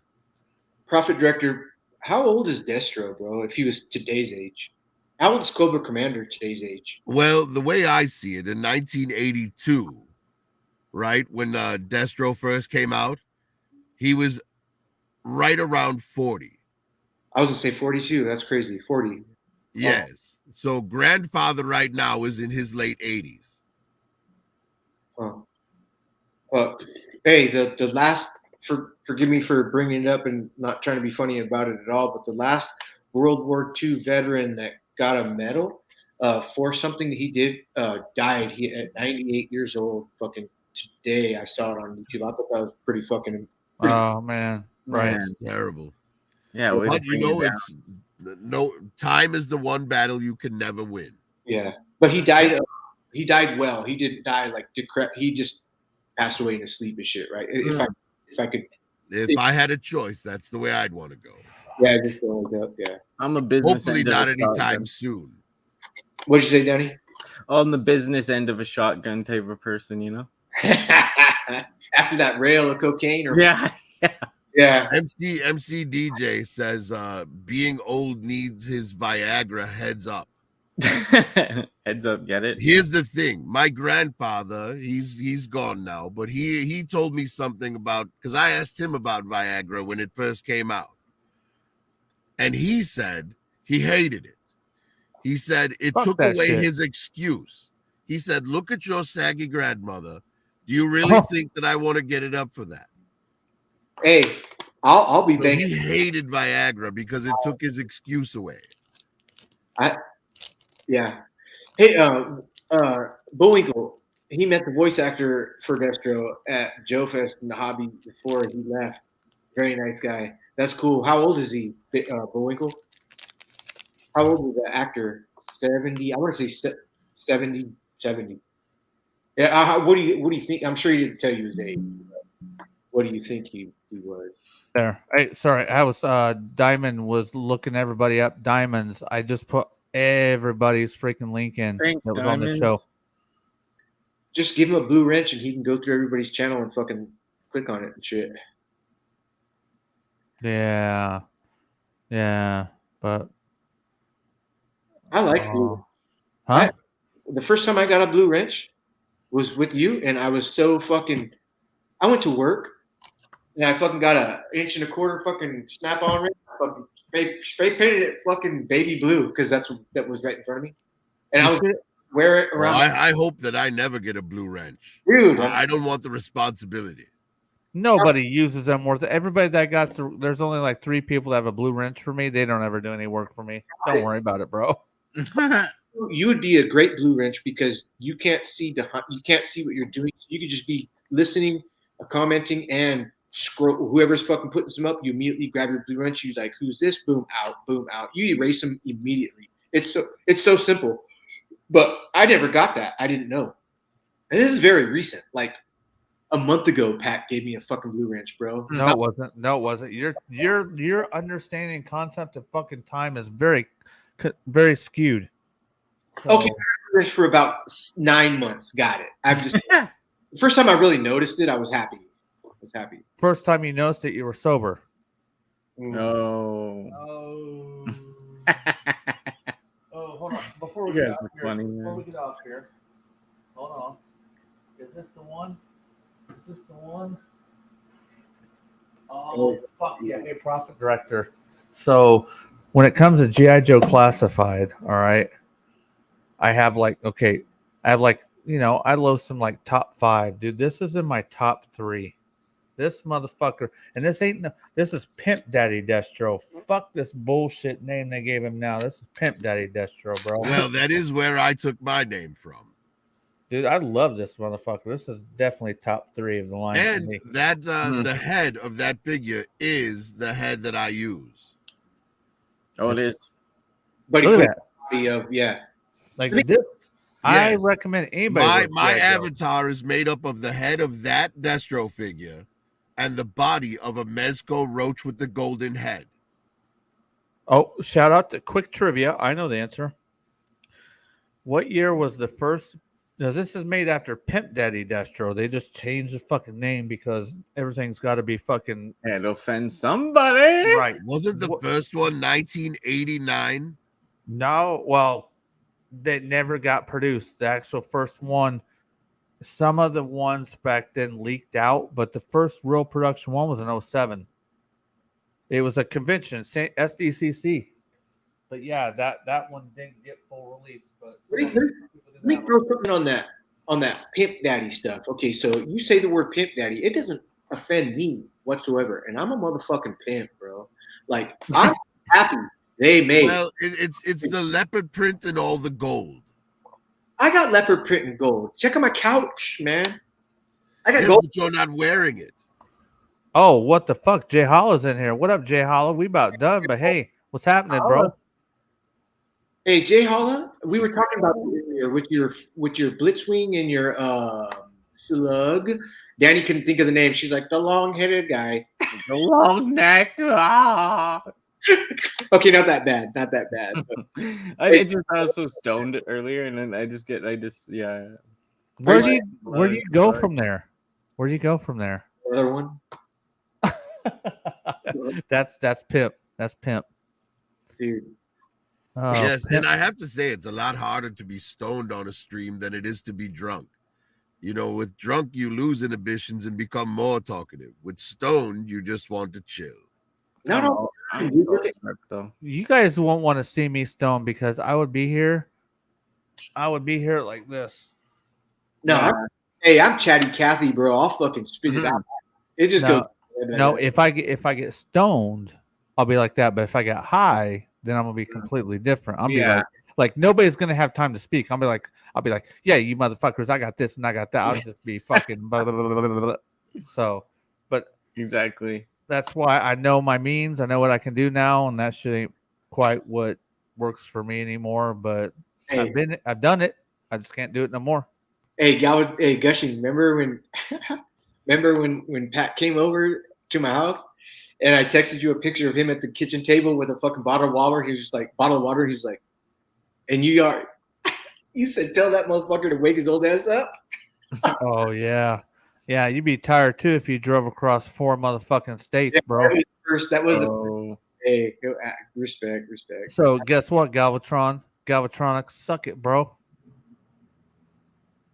Gushing, I got you back, brother. Hey, you know what though? I'll tell you, like Prophet Director, McDJ, and these guys that we're talking shit. I'm talking shit to. Galvatronics, they're my brothers, man. They're my brothers. That's why I talk to them like that. Okay, so I've seen most of them pop up on Kaz's stream as well. Yes. Gushing used to, but not so much anymore. He steers. He doesn't do that one too much. Hey, guess who's back, baby? Big Stan Harris. What's up? Hey, Big Stan. What are you doing, Big Stan? How's it going? I hope he did his model video, bro. He's been teasing me. I'm gonna make a model video. I'm like, come on, dude. Hey, the world is better with Big Stan videos, man. Hey, Prophet Director, Big Stan does a lot of things, but one of the things that when we were communicating back like 3 years ago on YouTube, before all this shit, Big Stan fucking does 1/64 scale. No, wait, what's the scale, Pat? 1/24 or 1/25. Fucking hydraulics and fucking Cadillacs, like 92 Cadillacs, convertible white with a little magazine tucked on the fucking seat and shit. Fucking chrome, fucking so cool. And hey, am I getting it right? Yeah. But anyway, he does that shit. So you know, it's so hard to find cars in 1/12 scale. Oh, 1/12. Well, 1/12. Okay, so hey, Prophet Director, I am building the Eagle Moss 1/8 scale Back to the Future DeLorean. Okay. Yeah. You know what? That 1/8 scale would probably work very well with those NECA figures that they put out. The what? The NECA? Oh, that's a good idea. Go ahead, Marcos. No, I was going to change the subject, and I'll remember it. So keep going. Yeah. You know what's? I'm fucked up, Prophet Director. Everything for me is about detail. And I love Back to the Future. Everybody knows me loves that is my favorite movie of all time, the first one. It's because Mom was going to make out with the son in the car. Oh my God, Leah Thompson is so fucking hot, bro. Like, I tell my wife, I'm like, I love you so much. I wouldn't trade you in for her, but she's the only one I would think about it with. Oh yeah. Oh my God, Leah Thompson's the best, man. So yes, well, you know, it's interesting when you talk about Leah Thompson because I had a huge crush on her as a kid. And then she fucked Howard the Duck. And the crush was done. No, she didn't. That didn't exist to me. Hey, that's the best rendition of her. When she tilts up and she's in panties and a t-shirt and she's in the bed. Do it, man.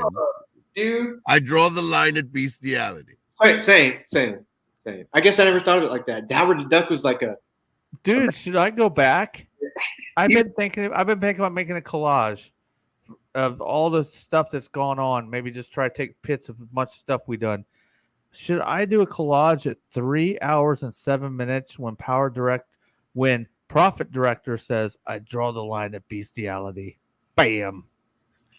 That's what we're talking about, bro. Right there. Yes, that's what I've always wanted to be remembered for.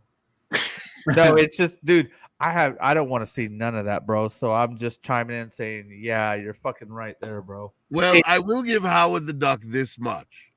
Unlike most bestiality, at least Howard was consenting. Yes. He was very, very respectful. Yes.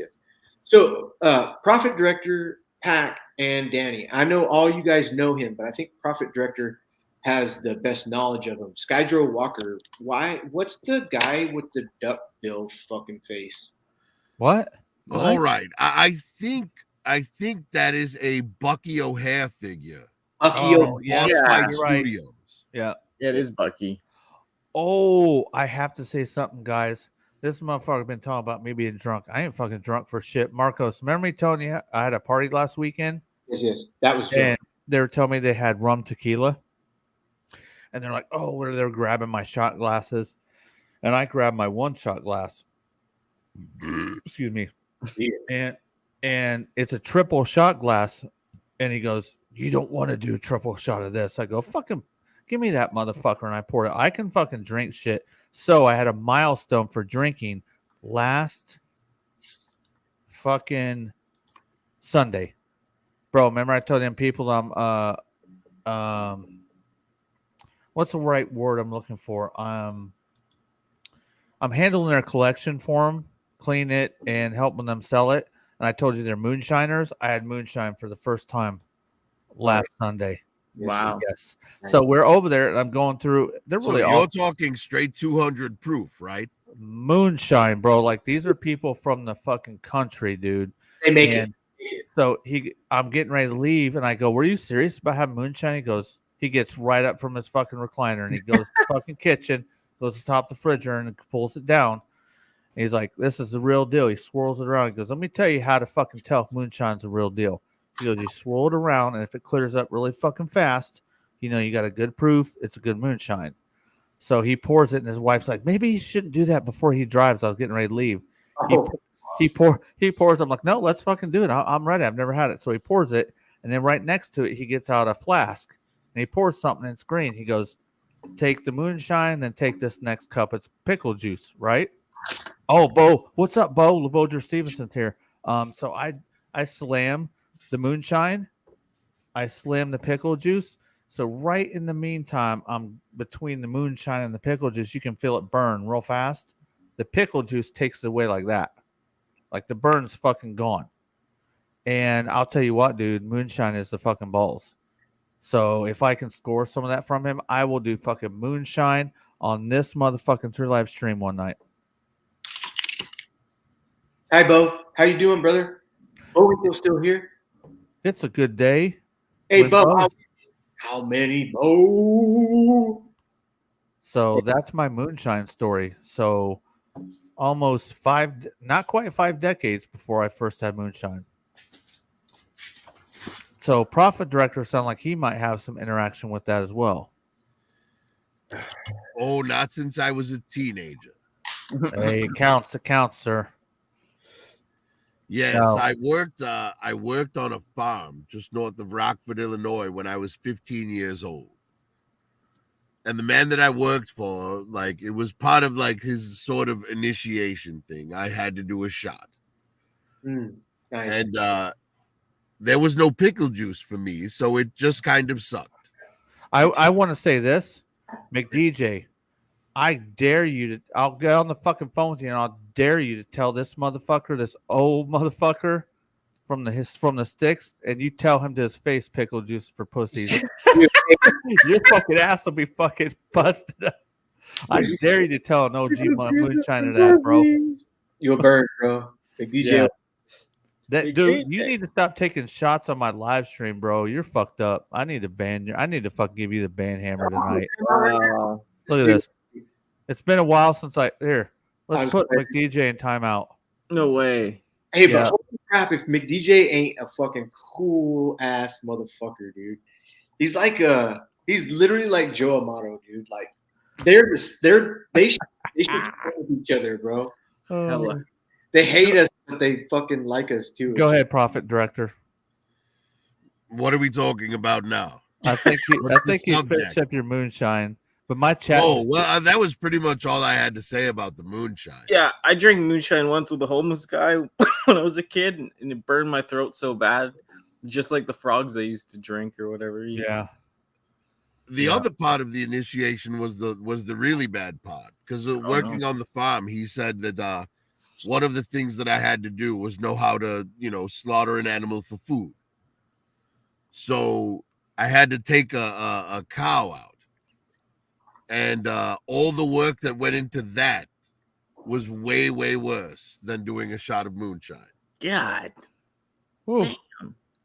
Yes, it was. The crazy thing was, after hanging it up and skinning it and all of that, we had to wire it with electricity. And I asked him, why are we wiring this with electricity? I'm 15. I've never worked on a farm before. I have no idea. He says, you'll find out later tonight. Well, that night, every 15 minutes or so, I would hear the neighbor's dog trying to get at the meat. Yeah, little prick. So we had to wire it so the dog wouldn't eat the beef. That's shocking. Yes, that's a great double entendre. Thank you. Oh my god, Good dude! I could not have helped. I could not have asked for a better show tonight, man. It's been a rough week, and I told Marcos, I'm like, look, dude. Normally I have all the shows written out. Like fucking, all I want to do tonight is just drink and talk with chat and shit. So, And hey, Yeah. you held through on your promise. The Hisstank got spoken about. Mm-hmm. oh, we talk. Yeah, definitely wanted to talk about that. But man, a lot of times I'll have a bunch of other topics. But you know, it was good tonight. I think I got Star Wars coming up. One more episode of that a week from today. So we're gonna do Really? a complete series review. And if we want to see a season 2 and what we'd like to see if they make a season 2. I thought Obi-Wan was finished. No, they left it in the air. They said if it does really good, they'll make a season 2 at least. Well, no, I know they're making a season 2. I just thought that the final episode for season 1 had already played. Oh yeah, Yes. No, we're doing a complete series review, and we're also going to talk about if we want a season 2 and what we would like to see on it. Because we all know if you know anything about Star Wars, we know that there's a whole fucking time frame where Darth Maul exists, where Obi-Wan is communing with fucking Qui-Gon, like they just showed. That shit has already been put in books, comics, and media. So there's all that shit they could go to. The next show we're getting is Andor, isn't it? Yeah. To be honest with you, I just take them as they come, Prof Director. I don't do a lot of media watching. I wait till it drops. Well, I will make one prediction for Andor. Yeah, and I can't wait. I think that the actress that played young Leia did such a good job that they will squeeze her into an Andor script because Andor will take place around that same time. Wow. Hey, Bo, Lavoger Stevenson. Did you like the Bad Batch at all, Proper Director? Bo, you're I awesome, thought the bro. Bad We Batch love was you. decent. Yeah, but decent. I will say that the 7th season of their appearance in the 7th season of the Clone Wars Way better. was far better than their own Yeah, show. you're right. I know that. Yeah, no. I hate the kid in the show, man. I'm a hater for the kid, whatever their name is. Stop being a hater. I don't mind you can have an Omega opinion, so Danny. much. You ain't a hater. But it's more of a tolerance than like I could take her or leave her. It doesn't matter. I'm about to punch my TV and shit. That's how I get. But I mean, I can try to chill out. No, I'm just like the characters of the Bad Batch though, and I do have all of them in the Black series. Me too. And now they're doing they'll probably, because you know how their colors are changed in the season 2 thing or whatever. They're gonna resell all those toys again. Well, I've got the ones that I need. I'm not going to buy them again unless there's something significant. Yeah, I think it's a little orange on them. I can't do it. I had to think about it to do your side. Yeah, I know. Oh, wait, you didn't do it. You didn't do it. The Brady Bunch squares will fuck you up every time. That's what we call them over here, Prof Director. The Brady Bunch squares. Why is that? Why is the fact that it's reversed? Like I see my camera's there, but my camera and my phone don't do that. It makes everything fucking. Why does it? You know what I'm saying? Put your nuts up in front of the screen. They'll be backwards too. It's just a film thing. Just a film thing. Yeah. Pat, that's the first time you ever told me that you want to see my nuts. Nah. That's special. Hey, go ahead and put them up on screen for everybody. DJ never asked me that. Yes, I almost feel like we should just leave you guys alone. Let you have some fun. But you'll miss it all, man. I got a 6-inch bat for you. I will say that I wouldn't see it, but I can't say that I would miss it. Oh shit, dude, I love it. This is my second favorite of all the classified line. The second. Oh, dude. Like, so Prophet Direct or Pimp Daddy Destro, the bat. The bat is like the original Real American Hero, Bat, Serpentor, Viper, Lifeline. Those are just some of my top 5s right there, Prophet Director. So I love the classified bat. Well, one of my favorite Cobras of all time is Scrap Iron. So I was very happy to hear them announce he's down the pipeline. All right, cool. So Scrap Iron, that's interesting, bro. Like, Dude, I don't want that line to end. I want so many figures from that shit. Dude, how many Real American Hero figures are there? Fucking 80. There's 200 and something. 80. Well, I consider it's supposedly Real American Heroes to like 91 technically. I do believe. I may be wrong. I think it's 91. But then they fire off an 80. Fuck, was it 80? 82 was the first 80, year for Real American Heroes. He-Man at 81, so G.I. Joe 82, Transformers 84, Mask 85. Okay, so those are the big boys, okay? So, like, the big heyday for me, Profit Director, with G.I. Joes was fucking 1985. I don't know what it is about 1985. Well, 85 was the best year for them. Forever. But not just for G.I. Joe. For Transformers, for He-Man, like across the fucking board, 85 was the fucking balls. Thank you, Hasbro, motherfuckers. That's what everybody fucking to talk shit. I'm like, motherfucker, do you know? The Hasbro back then is not the same. Think Hasbro now, think about what came out in 85. all the Dinobots first came out in 85, right? Oh my god, dude, 85. Grimlock, like that Dinobot was amazing. The dude fucking. And then on top of that, you had the USS Flag, my all-time holy grail of grails. Yeah, Marco sold his. Hey, I got one right here, Profit Director. We talk about almost everything. I got one. There's fucking those flags. The original Dinobots were fantastic. That was Giga Power right there and shit. I remember I got my first Grimlock. I traded a Vamp for it. Whoa. I had my first Grimlock for a long motherfucking time until adulthood. But keep in mind though, I had 4 Vamps. Damn. At how old did you have 4 Vamps? I believe I was 11. Whoa. But you have to understand, I haven't been unemployed for more than 2 weeks since I was 11 years old. I worked as a caddy at a golf course back then, and I bought all my own stuff. Holy shit. Nice. Oh, shit. Bullwinkle says Hit and Run is my favorite, Joe. Hold on. Profit, that's respect, dude. That's fucking work. That is, dude. Respect right there. Hit and Run, bro. I got everything y'all talking about. Hit and Run. The wave that he came out in, Hit and Run was one of the only ones that still looked military. I never seen that before, ever in my life. All the other ones were like fluorescent colors and shit. Mm-hmm. That was when they lost me initially. When they went fluorescent colors on everything. Yeah, it got real crazy in the early, 89. And I didn't get back in until the 25th anniversary stuff came out. Yeah, this was going to be a topic for tonight, Jay Holla, but we have had so much stuff to go over. We will be talking about this at some point in time. Hasbro needs to fix whatever problems they have. Yep. We're talking about Jay Holla, and I don't think that production is much different than it was back then. It's just now we know about it months in advance thanks to the internet.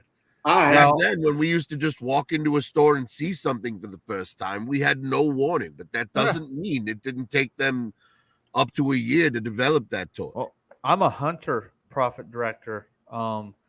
I notice patterns. They are running a little far. They're running a little more. They're running later on their stuff than they have been for a while. Because I just noticed. I will say with Classified, they weren't prepared. They didn't expect it to be as successful as it was. But if you look at the release rate of Marvel Legends, Star Wars Black Series, like those are very solid. You're going to get a new wave every other month, right? Especially with Marvel Legends. However, with Classified and the Lightning Collection, because they're new to both of those things within the last few years, they haven't figured out the right rate of release yet to keep up with the demand. I'm going to tell you what I think the problem is, and somebody can poke a hole in my theory. I keep everything simple. What's happened is everything is dictated by an AI now. So when they wanted to hire somebody to run the G.I. Joe brand, because we all know G.I. Joe's was off the grid. It didn't exist for 7 years. They just said, fuck it. We're not making any G.I. Joe. It was like 5 to 7 years. Okay. Just nothing. Now, back in the day, you could fill out an application. You went and talked to somebody face to face, right? So some now it's different. And AI decided who would be good for the job. And that's the whole motherfucking problem. Because a computer decided who should fucking run Hasbro. And this motherfucker don't know shit about the fucking lineage. Okay? That's the fucking problem with Hasbro now. Back in the day, Marcos, Hasbro knew their shit because they had imagination.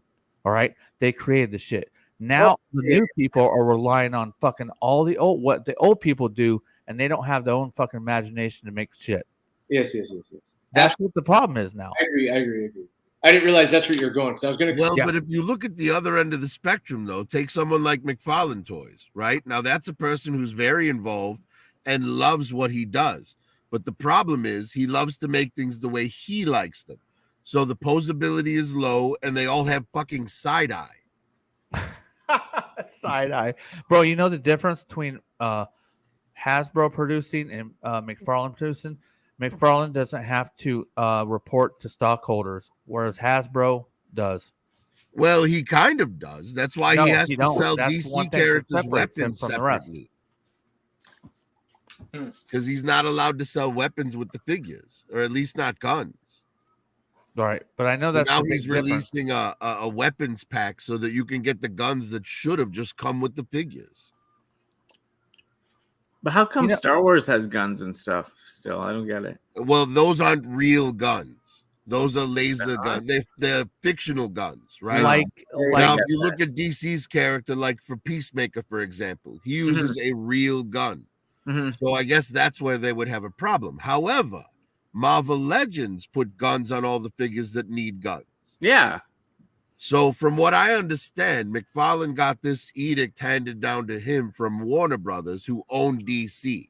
And it's a shame, too, because if it wasn't for Disney, right?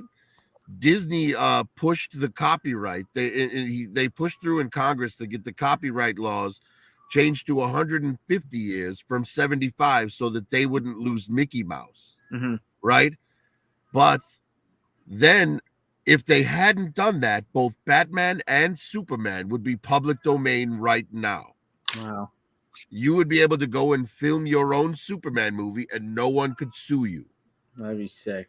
Yeah, and it's weird though, because like you're saying, like I get a Fortnite figure and he has a Tommy gun, but the DC stuff can have a gun. I was like, that's weird. I never realized that till S3D just put it. I have a whole wall of McFarlane Batman stuff, or actually DC Multiverse, and I never realized that. Damn, like the weapons thing, yeah, it's not there, bro. Oh, got a shout out to somebody who just popped in, Ashtray Blue 1. I think Marcos has shouted him out on a stream before. Hey, what's up, homie? What's up, Ashtray? So I sold all my multiverse figures mostly because the line was going to crap. Like you said, they don't look good with other figures. The side eye, the shitty position. My favorite Batman stuff, Danny, is the fucking 6-inch stuff from when Four Horsemen were making them in the mid 2000s, and then they went to the DC Classics. Those things, I like 6-inch figures now. Everybody wants 7. Everything has to be 7. I still prefer 6-inch figures. Me too. I as well. Me too. Most of the lines I collect are in the 6-inch scale. So because basically I break it down to scale, right? When you go with a 7-inch figure, nothing will scale with it except things that are meant to. Whereas if you go with a 6-inch figure, that's 1/12 scale, right? So it's 1 inch per foot. That's how it scales down. Right. So the great thing about that is you can find other things that are scaled with it, because dollhouses are all in 1/12 scale, for example. So if you're looking for just a regular table and chairs to sit your Avengers around, you can just go to the dollhouse section at a Hobby Lobby and find it. But you can't do that for the 7-inch scale figures. Right. They're just too big. Like, I'm all about playability. So figures that can go in things, figures that can sit on things, figures that can be a part of something, and 7-inch is so fucking hard. Well, that's the great thing about 1/18 scale. Now, a lot of people will say 3 3/4 and 1/18 are the same thing, but they're not. 1/18 scale is about a 4-inch figure. 1/18. So 1/18 is the equivalent of, say, like a Boss Fight Studios figure, or a Marauders Gun Runners figure, or even like some of the 50th anniversary GI Joes were a little bit smaller. They were more like 3 3/4. But 1/18 scale is great because there's a lot of model cars. You can get police cars and things like that. So if you wanted to do a gunfight scene or something, there's plenty of props for 1/18 scale. And 1/18 works well with your 3 3/4 figures. So in terms of like, you know, having posable action figures that you can display well with other things, 1/18 is always going to be the best, because anything smaller, and you know, like Mask, for example, is a unique thing because they're 2-inch figures that still have some articulation. But most things that small have no articulation whatsoever. Yeah, don't make me get Mask. I got Mask right here, bro. I got fucking 2. Oh, that Boulder Hill playset is one of the greatest playsets ever made. I love 80s playsets, bro. I love them. So yeah, I'm telling anybody, if you guys get a Fright Zone in, fucking, Fright Zone's my fucking grail though. But hey, check out what Bo says. I'll keep an eye out for it, and if I see one, I'll let you know. Oh my god, man!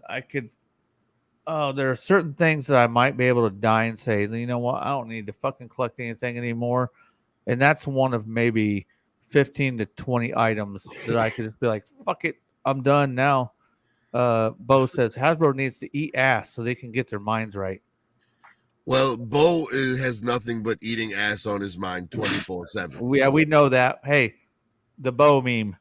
Hey, Profit Director, did you see fucking Banner's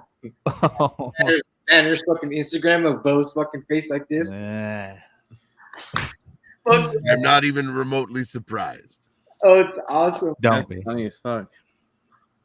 Hella awesome.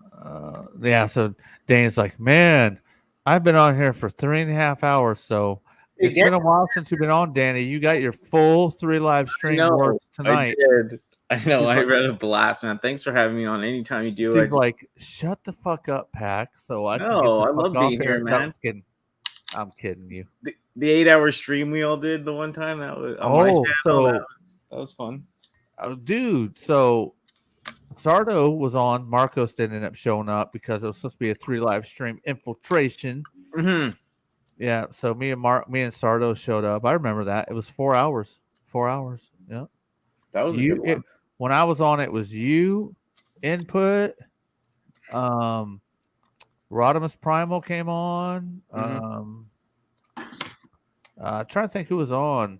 I think Wilbur was there, right? Yes, Wilbur. Yes. Shout out to Wilbur. Wilbur's never been on this. Okay, so when Optimus Wilbur speaks, if he were to ever be on my show, I would have to do this. I have to he has a cool accent, but I can't make out the words, and I have to like. It took me I miss stuff still now, but like it took me a while, but I can hear Wilbur pretty good now. It's awesome. Yeah. I never fucking got confused by Optimus Wilbur. Like I never even been on with you guys, but when I've seen the ones, you know, I like it when he talks fast. Like he's slowing it down already. Like I've heard him really talking. You're like, what the fuck did he just say? But you know, he does slow it down. It's still sometimes it's just hard to get the accent. Thank you, appreciate that, Wilbur. Yeah, always had a blast. There's so many people like freaking Graham, TF Collector 75, bro. Fucking, I got that right, didn't I? I think it's TF Collector 75, Graham. I don't know. You know who he is, Danny, right? Who? Graham. Oh yeah, Collector, yeah. But like, I don't know the drama that happened with him with his channel, right? Because he like removed all comments. Remember, all the videos were gone. Really? No, I haven't been over there in probably fucking 8 months. There's something going on over there, huh? Yes. Well, yeah, there was. Like, I remember he almost had the channel was gone, and I think it's back with the no comments. I don't know the backstory, so I don't want to speak on it. But like, it just broke my heart because he was the guy that got me into the YouTube toy stuff. The first guy. I love how he loves G2, he loves G1, he goes into all that shit so freaking hard. Like he's a G, man. Like I'm surprised that guy never he has enough. Dude, that's a good dude, man. I like him. So if there's somebody giving him some hard time, fuck them motherfuckers. I know, right? Him a hard time. That sucks, man. That's heartbreaking. That's a good dude, man. Good, yeah. Who was it? He's always been really respectful and so chill when I've talked to him. And he's been on YouTube forever. Like yeah. 2009, 2010, Yep. maybe 2008. Yeah. Who Patrick? Way back, like 2007 or 6. Yeah, like whatever. Yeah. Yeah. He's an OG, man. Like I said, like his passion and knowledge for some of that stuff is just like out of this world. Yes, we know, Bo. Ass is your thing. We're not offended. We don't get offended here, my friend. You know what? I needed Marcos to help me tonight because I didn't want to do all these topics. And he was over there. He's over there finger fucking his toys. Hey. Well, you know, if you don't keep your toys happy and satisfied, they'll find someone else to play with them. Hey, I don't know about you guys, but I played in the motherfucking dirt like a motherfucking kid. Oh yeah, dude! I buried my shit in the fucking cornfield to keep them from my sister when she would come over. No, I remember digging trenches in the backyard with my grandmother's soup spoons, and then running a hose down an end so my G.I. Joe boats could go down a river. Water and a dam. I'll build a dam like a motherfucker, dude. Yeah, right. Fuck yeah, I love all that shit, man. It's weird that okay, so in my backyard I want to do the stream, right? And I was thinking like a creek, like a creek and the water and the pump, the little pond at the end, blah blah blah, whatever. So I'm like contemplating it still. But to do pictures like Skydro does and have that accessibility for that fucking stream, Skydro does some shit really out the fucking. Got a nice area he lives in, and it's cool. He can get the sunlight with his fucking bait and the fucking trees coming in. And it's fucking cool. So I don't know. One of the perk that I always think like if I did the stream in the backyard, I put like little G.I. Joes, little boat, because this motherfucker would be long enough to go through my backyard and shit, you know. Mm-hmm. It's anyway, it'd be like me doing the work to save the most money. So I'm like, I'm a lazy motherfucker. I gotta dig. I gotta get a pick. I gotta deal with roots and shit. I gotta fucking make. But I've watched hella videos on YouTube. Shout out YouTube for fucking making a pond in your backyard with a fucking stream. Oh, Bullwinkle's out, bro. Peace, Bullwinkle. Hey, later, bro. Have a good night, Bullwinkle. Oh yeah, I know you messaged me on Instagram, bro. I will check that out later, probably tomorrow. I'll hit that up tomorrow and hit you back, man. Hey, how's he gonna remember, man? Bullwinkle, he can remember shit. You got to hit him on IG, dude. I leave the notification up. There's no way for me to miss it. I'd leave it up until I have time to take care of it. I don't remember shit. You know, talking about like you were talking about how you built the pond and stuff for your, you know, one of the great things about being, you know, a kid and enjoying these toys was building your own things around them to play with them. A friend of mine and I, we had his mother, she worked as a secretary, and she brought home these 2 reams of paper that was just the one side of it was just stickers.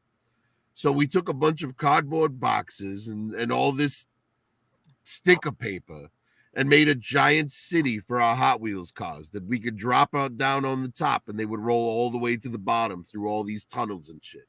Nice. Oh my God. And it was better than any Hot Wheels set they ever made. It was just, you know, the things that you can do, you know, without, you know, outside products is something that I think gets lost on us as adults. No, not on me, man. I still, as I've gotten older, I'm like, look, my imagination is the thing that makes me still want to collect and makes me enjoy it. I think. Mm-hmm. So having the dirt and shit playing, but you're 47. Hell yeah, that's cool. All right, let me ask you guys this, your opinion on this, because I had an idea for a game. The game would be called Action Figure Battles, right? And you would just use the game pieces would be whatever action figures you already had. But imagine like a Warhammer 40K style combat system where how your action figures posed matters to whether or not they'll hit or whether they're behind cover. Yes. Is that something that you guys would be interested in playing? Yes. Yeah, if I come to Chicago and play it with you. Prophet Director, can I say this? I thought of a similar game. So it's an app, and it's for the Prophet. You got hella shit. A lot of people have a lot of fucking like figures all over their house, right?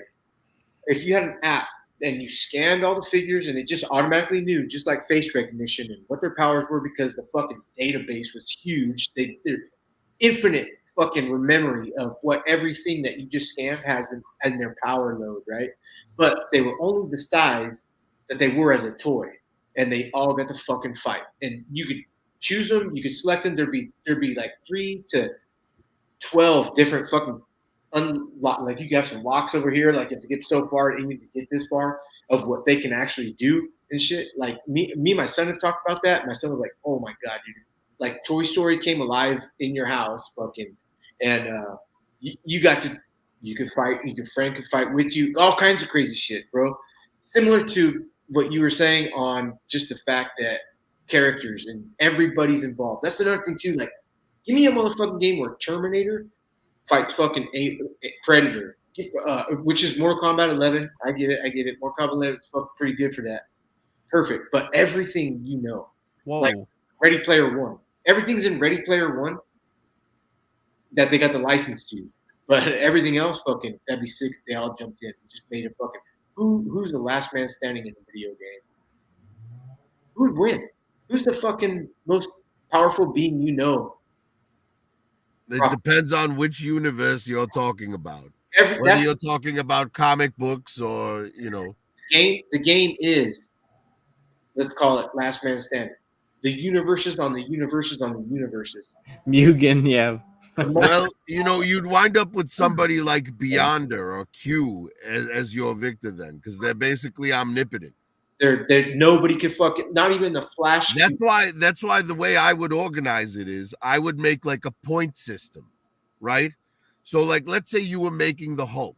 Well, most of your points would go into his strength, right? You wouldn't, you wouldn't put the points into his charisma or anything like that.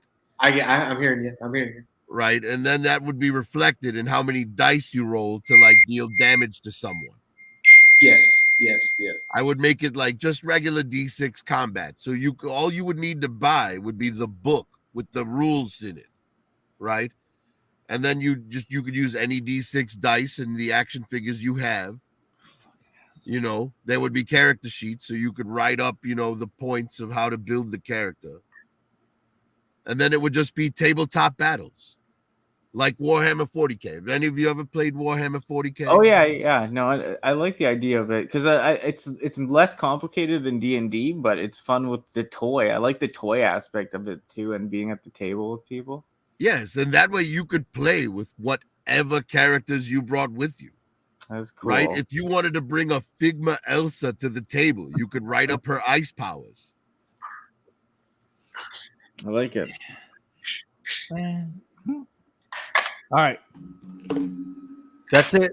I need a gavel. We're the fuck out right now. So I'm going to give some shout outs. I want to say thank you to Larkin's Lair, who's not here, but he was here a while back, and I appreciate every time he comes on. I appreciate Danny Dolphin. Thank you so much for coming on. I appreciate that. It's been a while since we had you on, but it's hard to fit everybody in. I know. I just, like I said, I have such a good time. This always inspires me to do more every time I'm here, and I'm thankful for the people I meet and you guys. And yeah, thanks for having me as usual. I'm actually glad to be able to have a show where I could introduce Prophet Director to other people. And this is the first time I've been on with him too. So big shout out to the Prophet Director. Well, we were on Kaz's channel at the same time once, but this is the first time I've been on with you here. I was on, I'm wrong. I was on with the Prophet Director and S3D and Kaz and Marcos on that same show. You were quite drunk that night though, because I believe Kaz was on here with you before he started up his own thing. And you guys all came over together. Oh, that was the after party? Yes. Kaz's channel was the after party that night. Yeah. That's awesome. We definitely got fucked up, but man, huge shout out to the Prophet Director, Danny Dolphin, Larkin's Lair, and never want to leave out Marcos, man. Big shout out to Marcos. and everything he does, not just for me, but for everybody else, man. Everybody else in the community. That guy has everybody's back. So whatever you can do to have his back and everybody else's back, please do that. Keep my back out of this shit. Hey, keep my back name out your. And there's so many people in the chat, man. If I start listing people in the chat, I can't go back. Plus, my screen won't go back far enough. The chat don't let me. I'll miss somebody, but I'm going to just go ahead and say I appreciate everybody in the chat. Everybody's a banger, and none of this shit over here is possible without any of you guys. So chat was fire tonight, though. There were so many good people in there. Chat gave me. I miss questions from people, bro. Because unfortunately, when you run in topics, I need to talk to you guys. So sometimes I miss shit, but it's not because people are worth their weight in gold, especially on this channel, on Marco's channel, Danny's channel, Kaz's channel, Big Stan's channel, everybody, people is what makes it happen. And I'm gonna shut the fuck up now. If you guys don't have anything else to add, I might hit the end button. Did you guys bring me beer? Yeah. Thanks for having me on, my friend. Thanks. Oh, we're gonna. Hey, it's very nice to meet you, Danny, and I will be checking out your channel as soon as we're done here. No rush, man. No rush. I haven't hit the button yet. Profit Director, we got an IV sighting in this motherfucking house. Profit Director, have you met my son? I have not.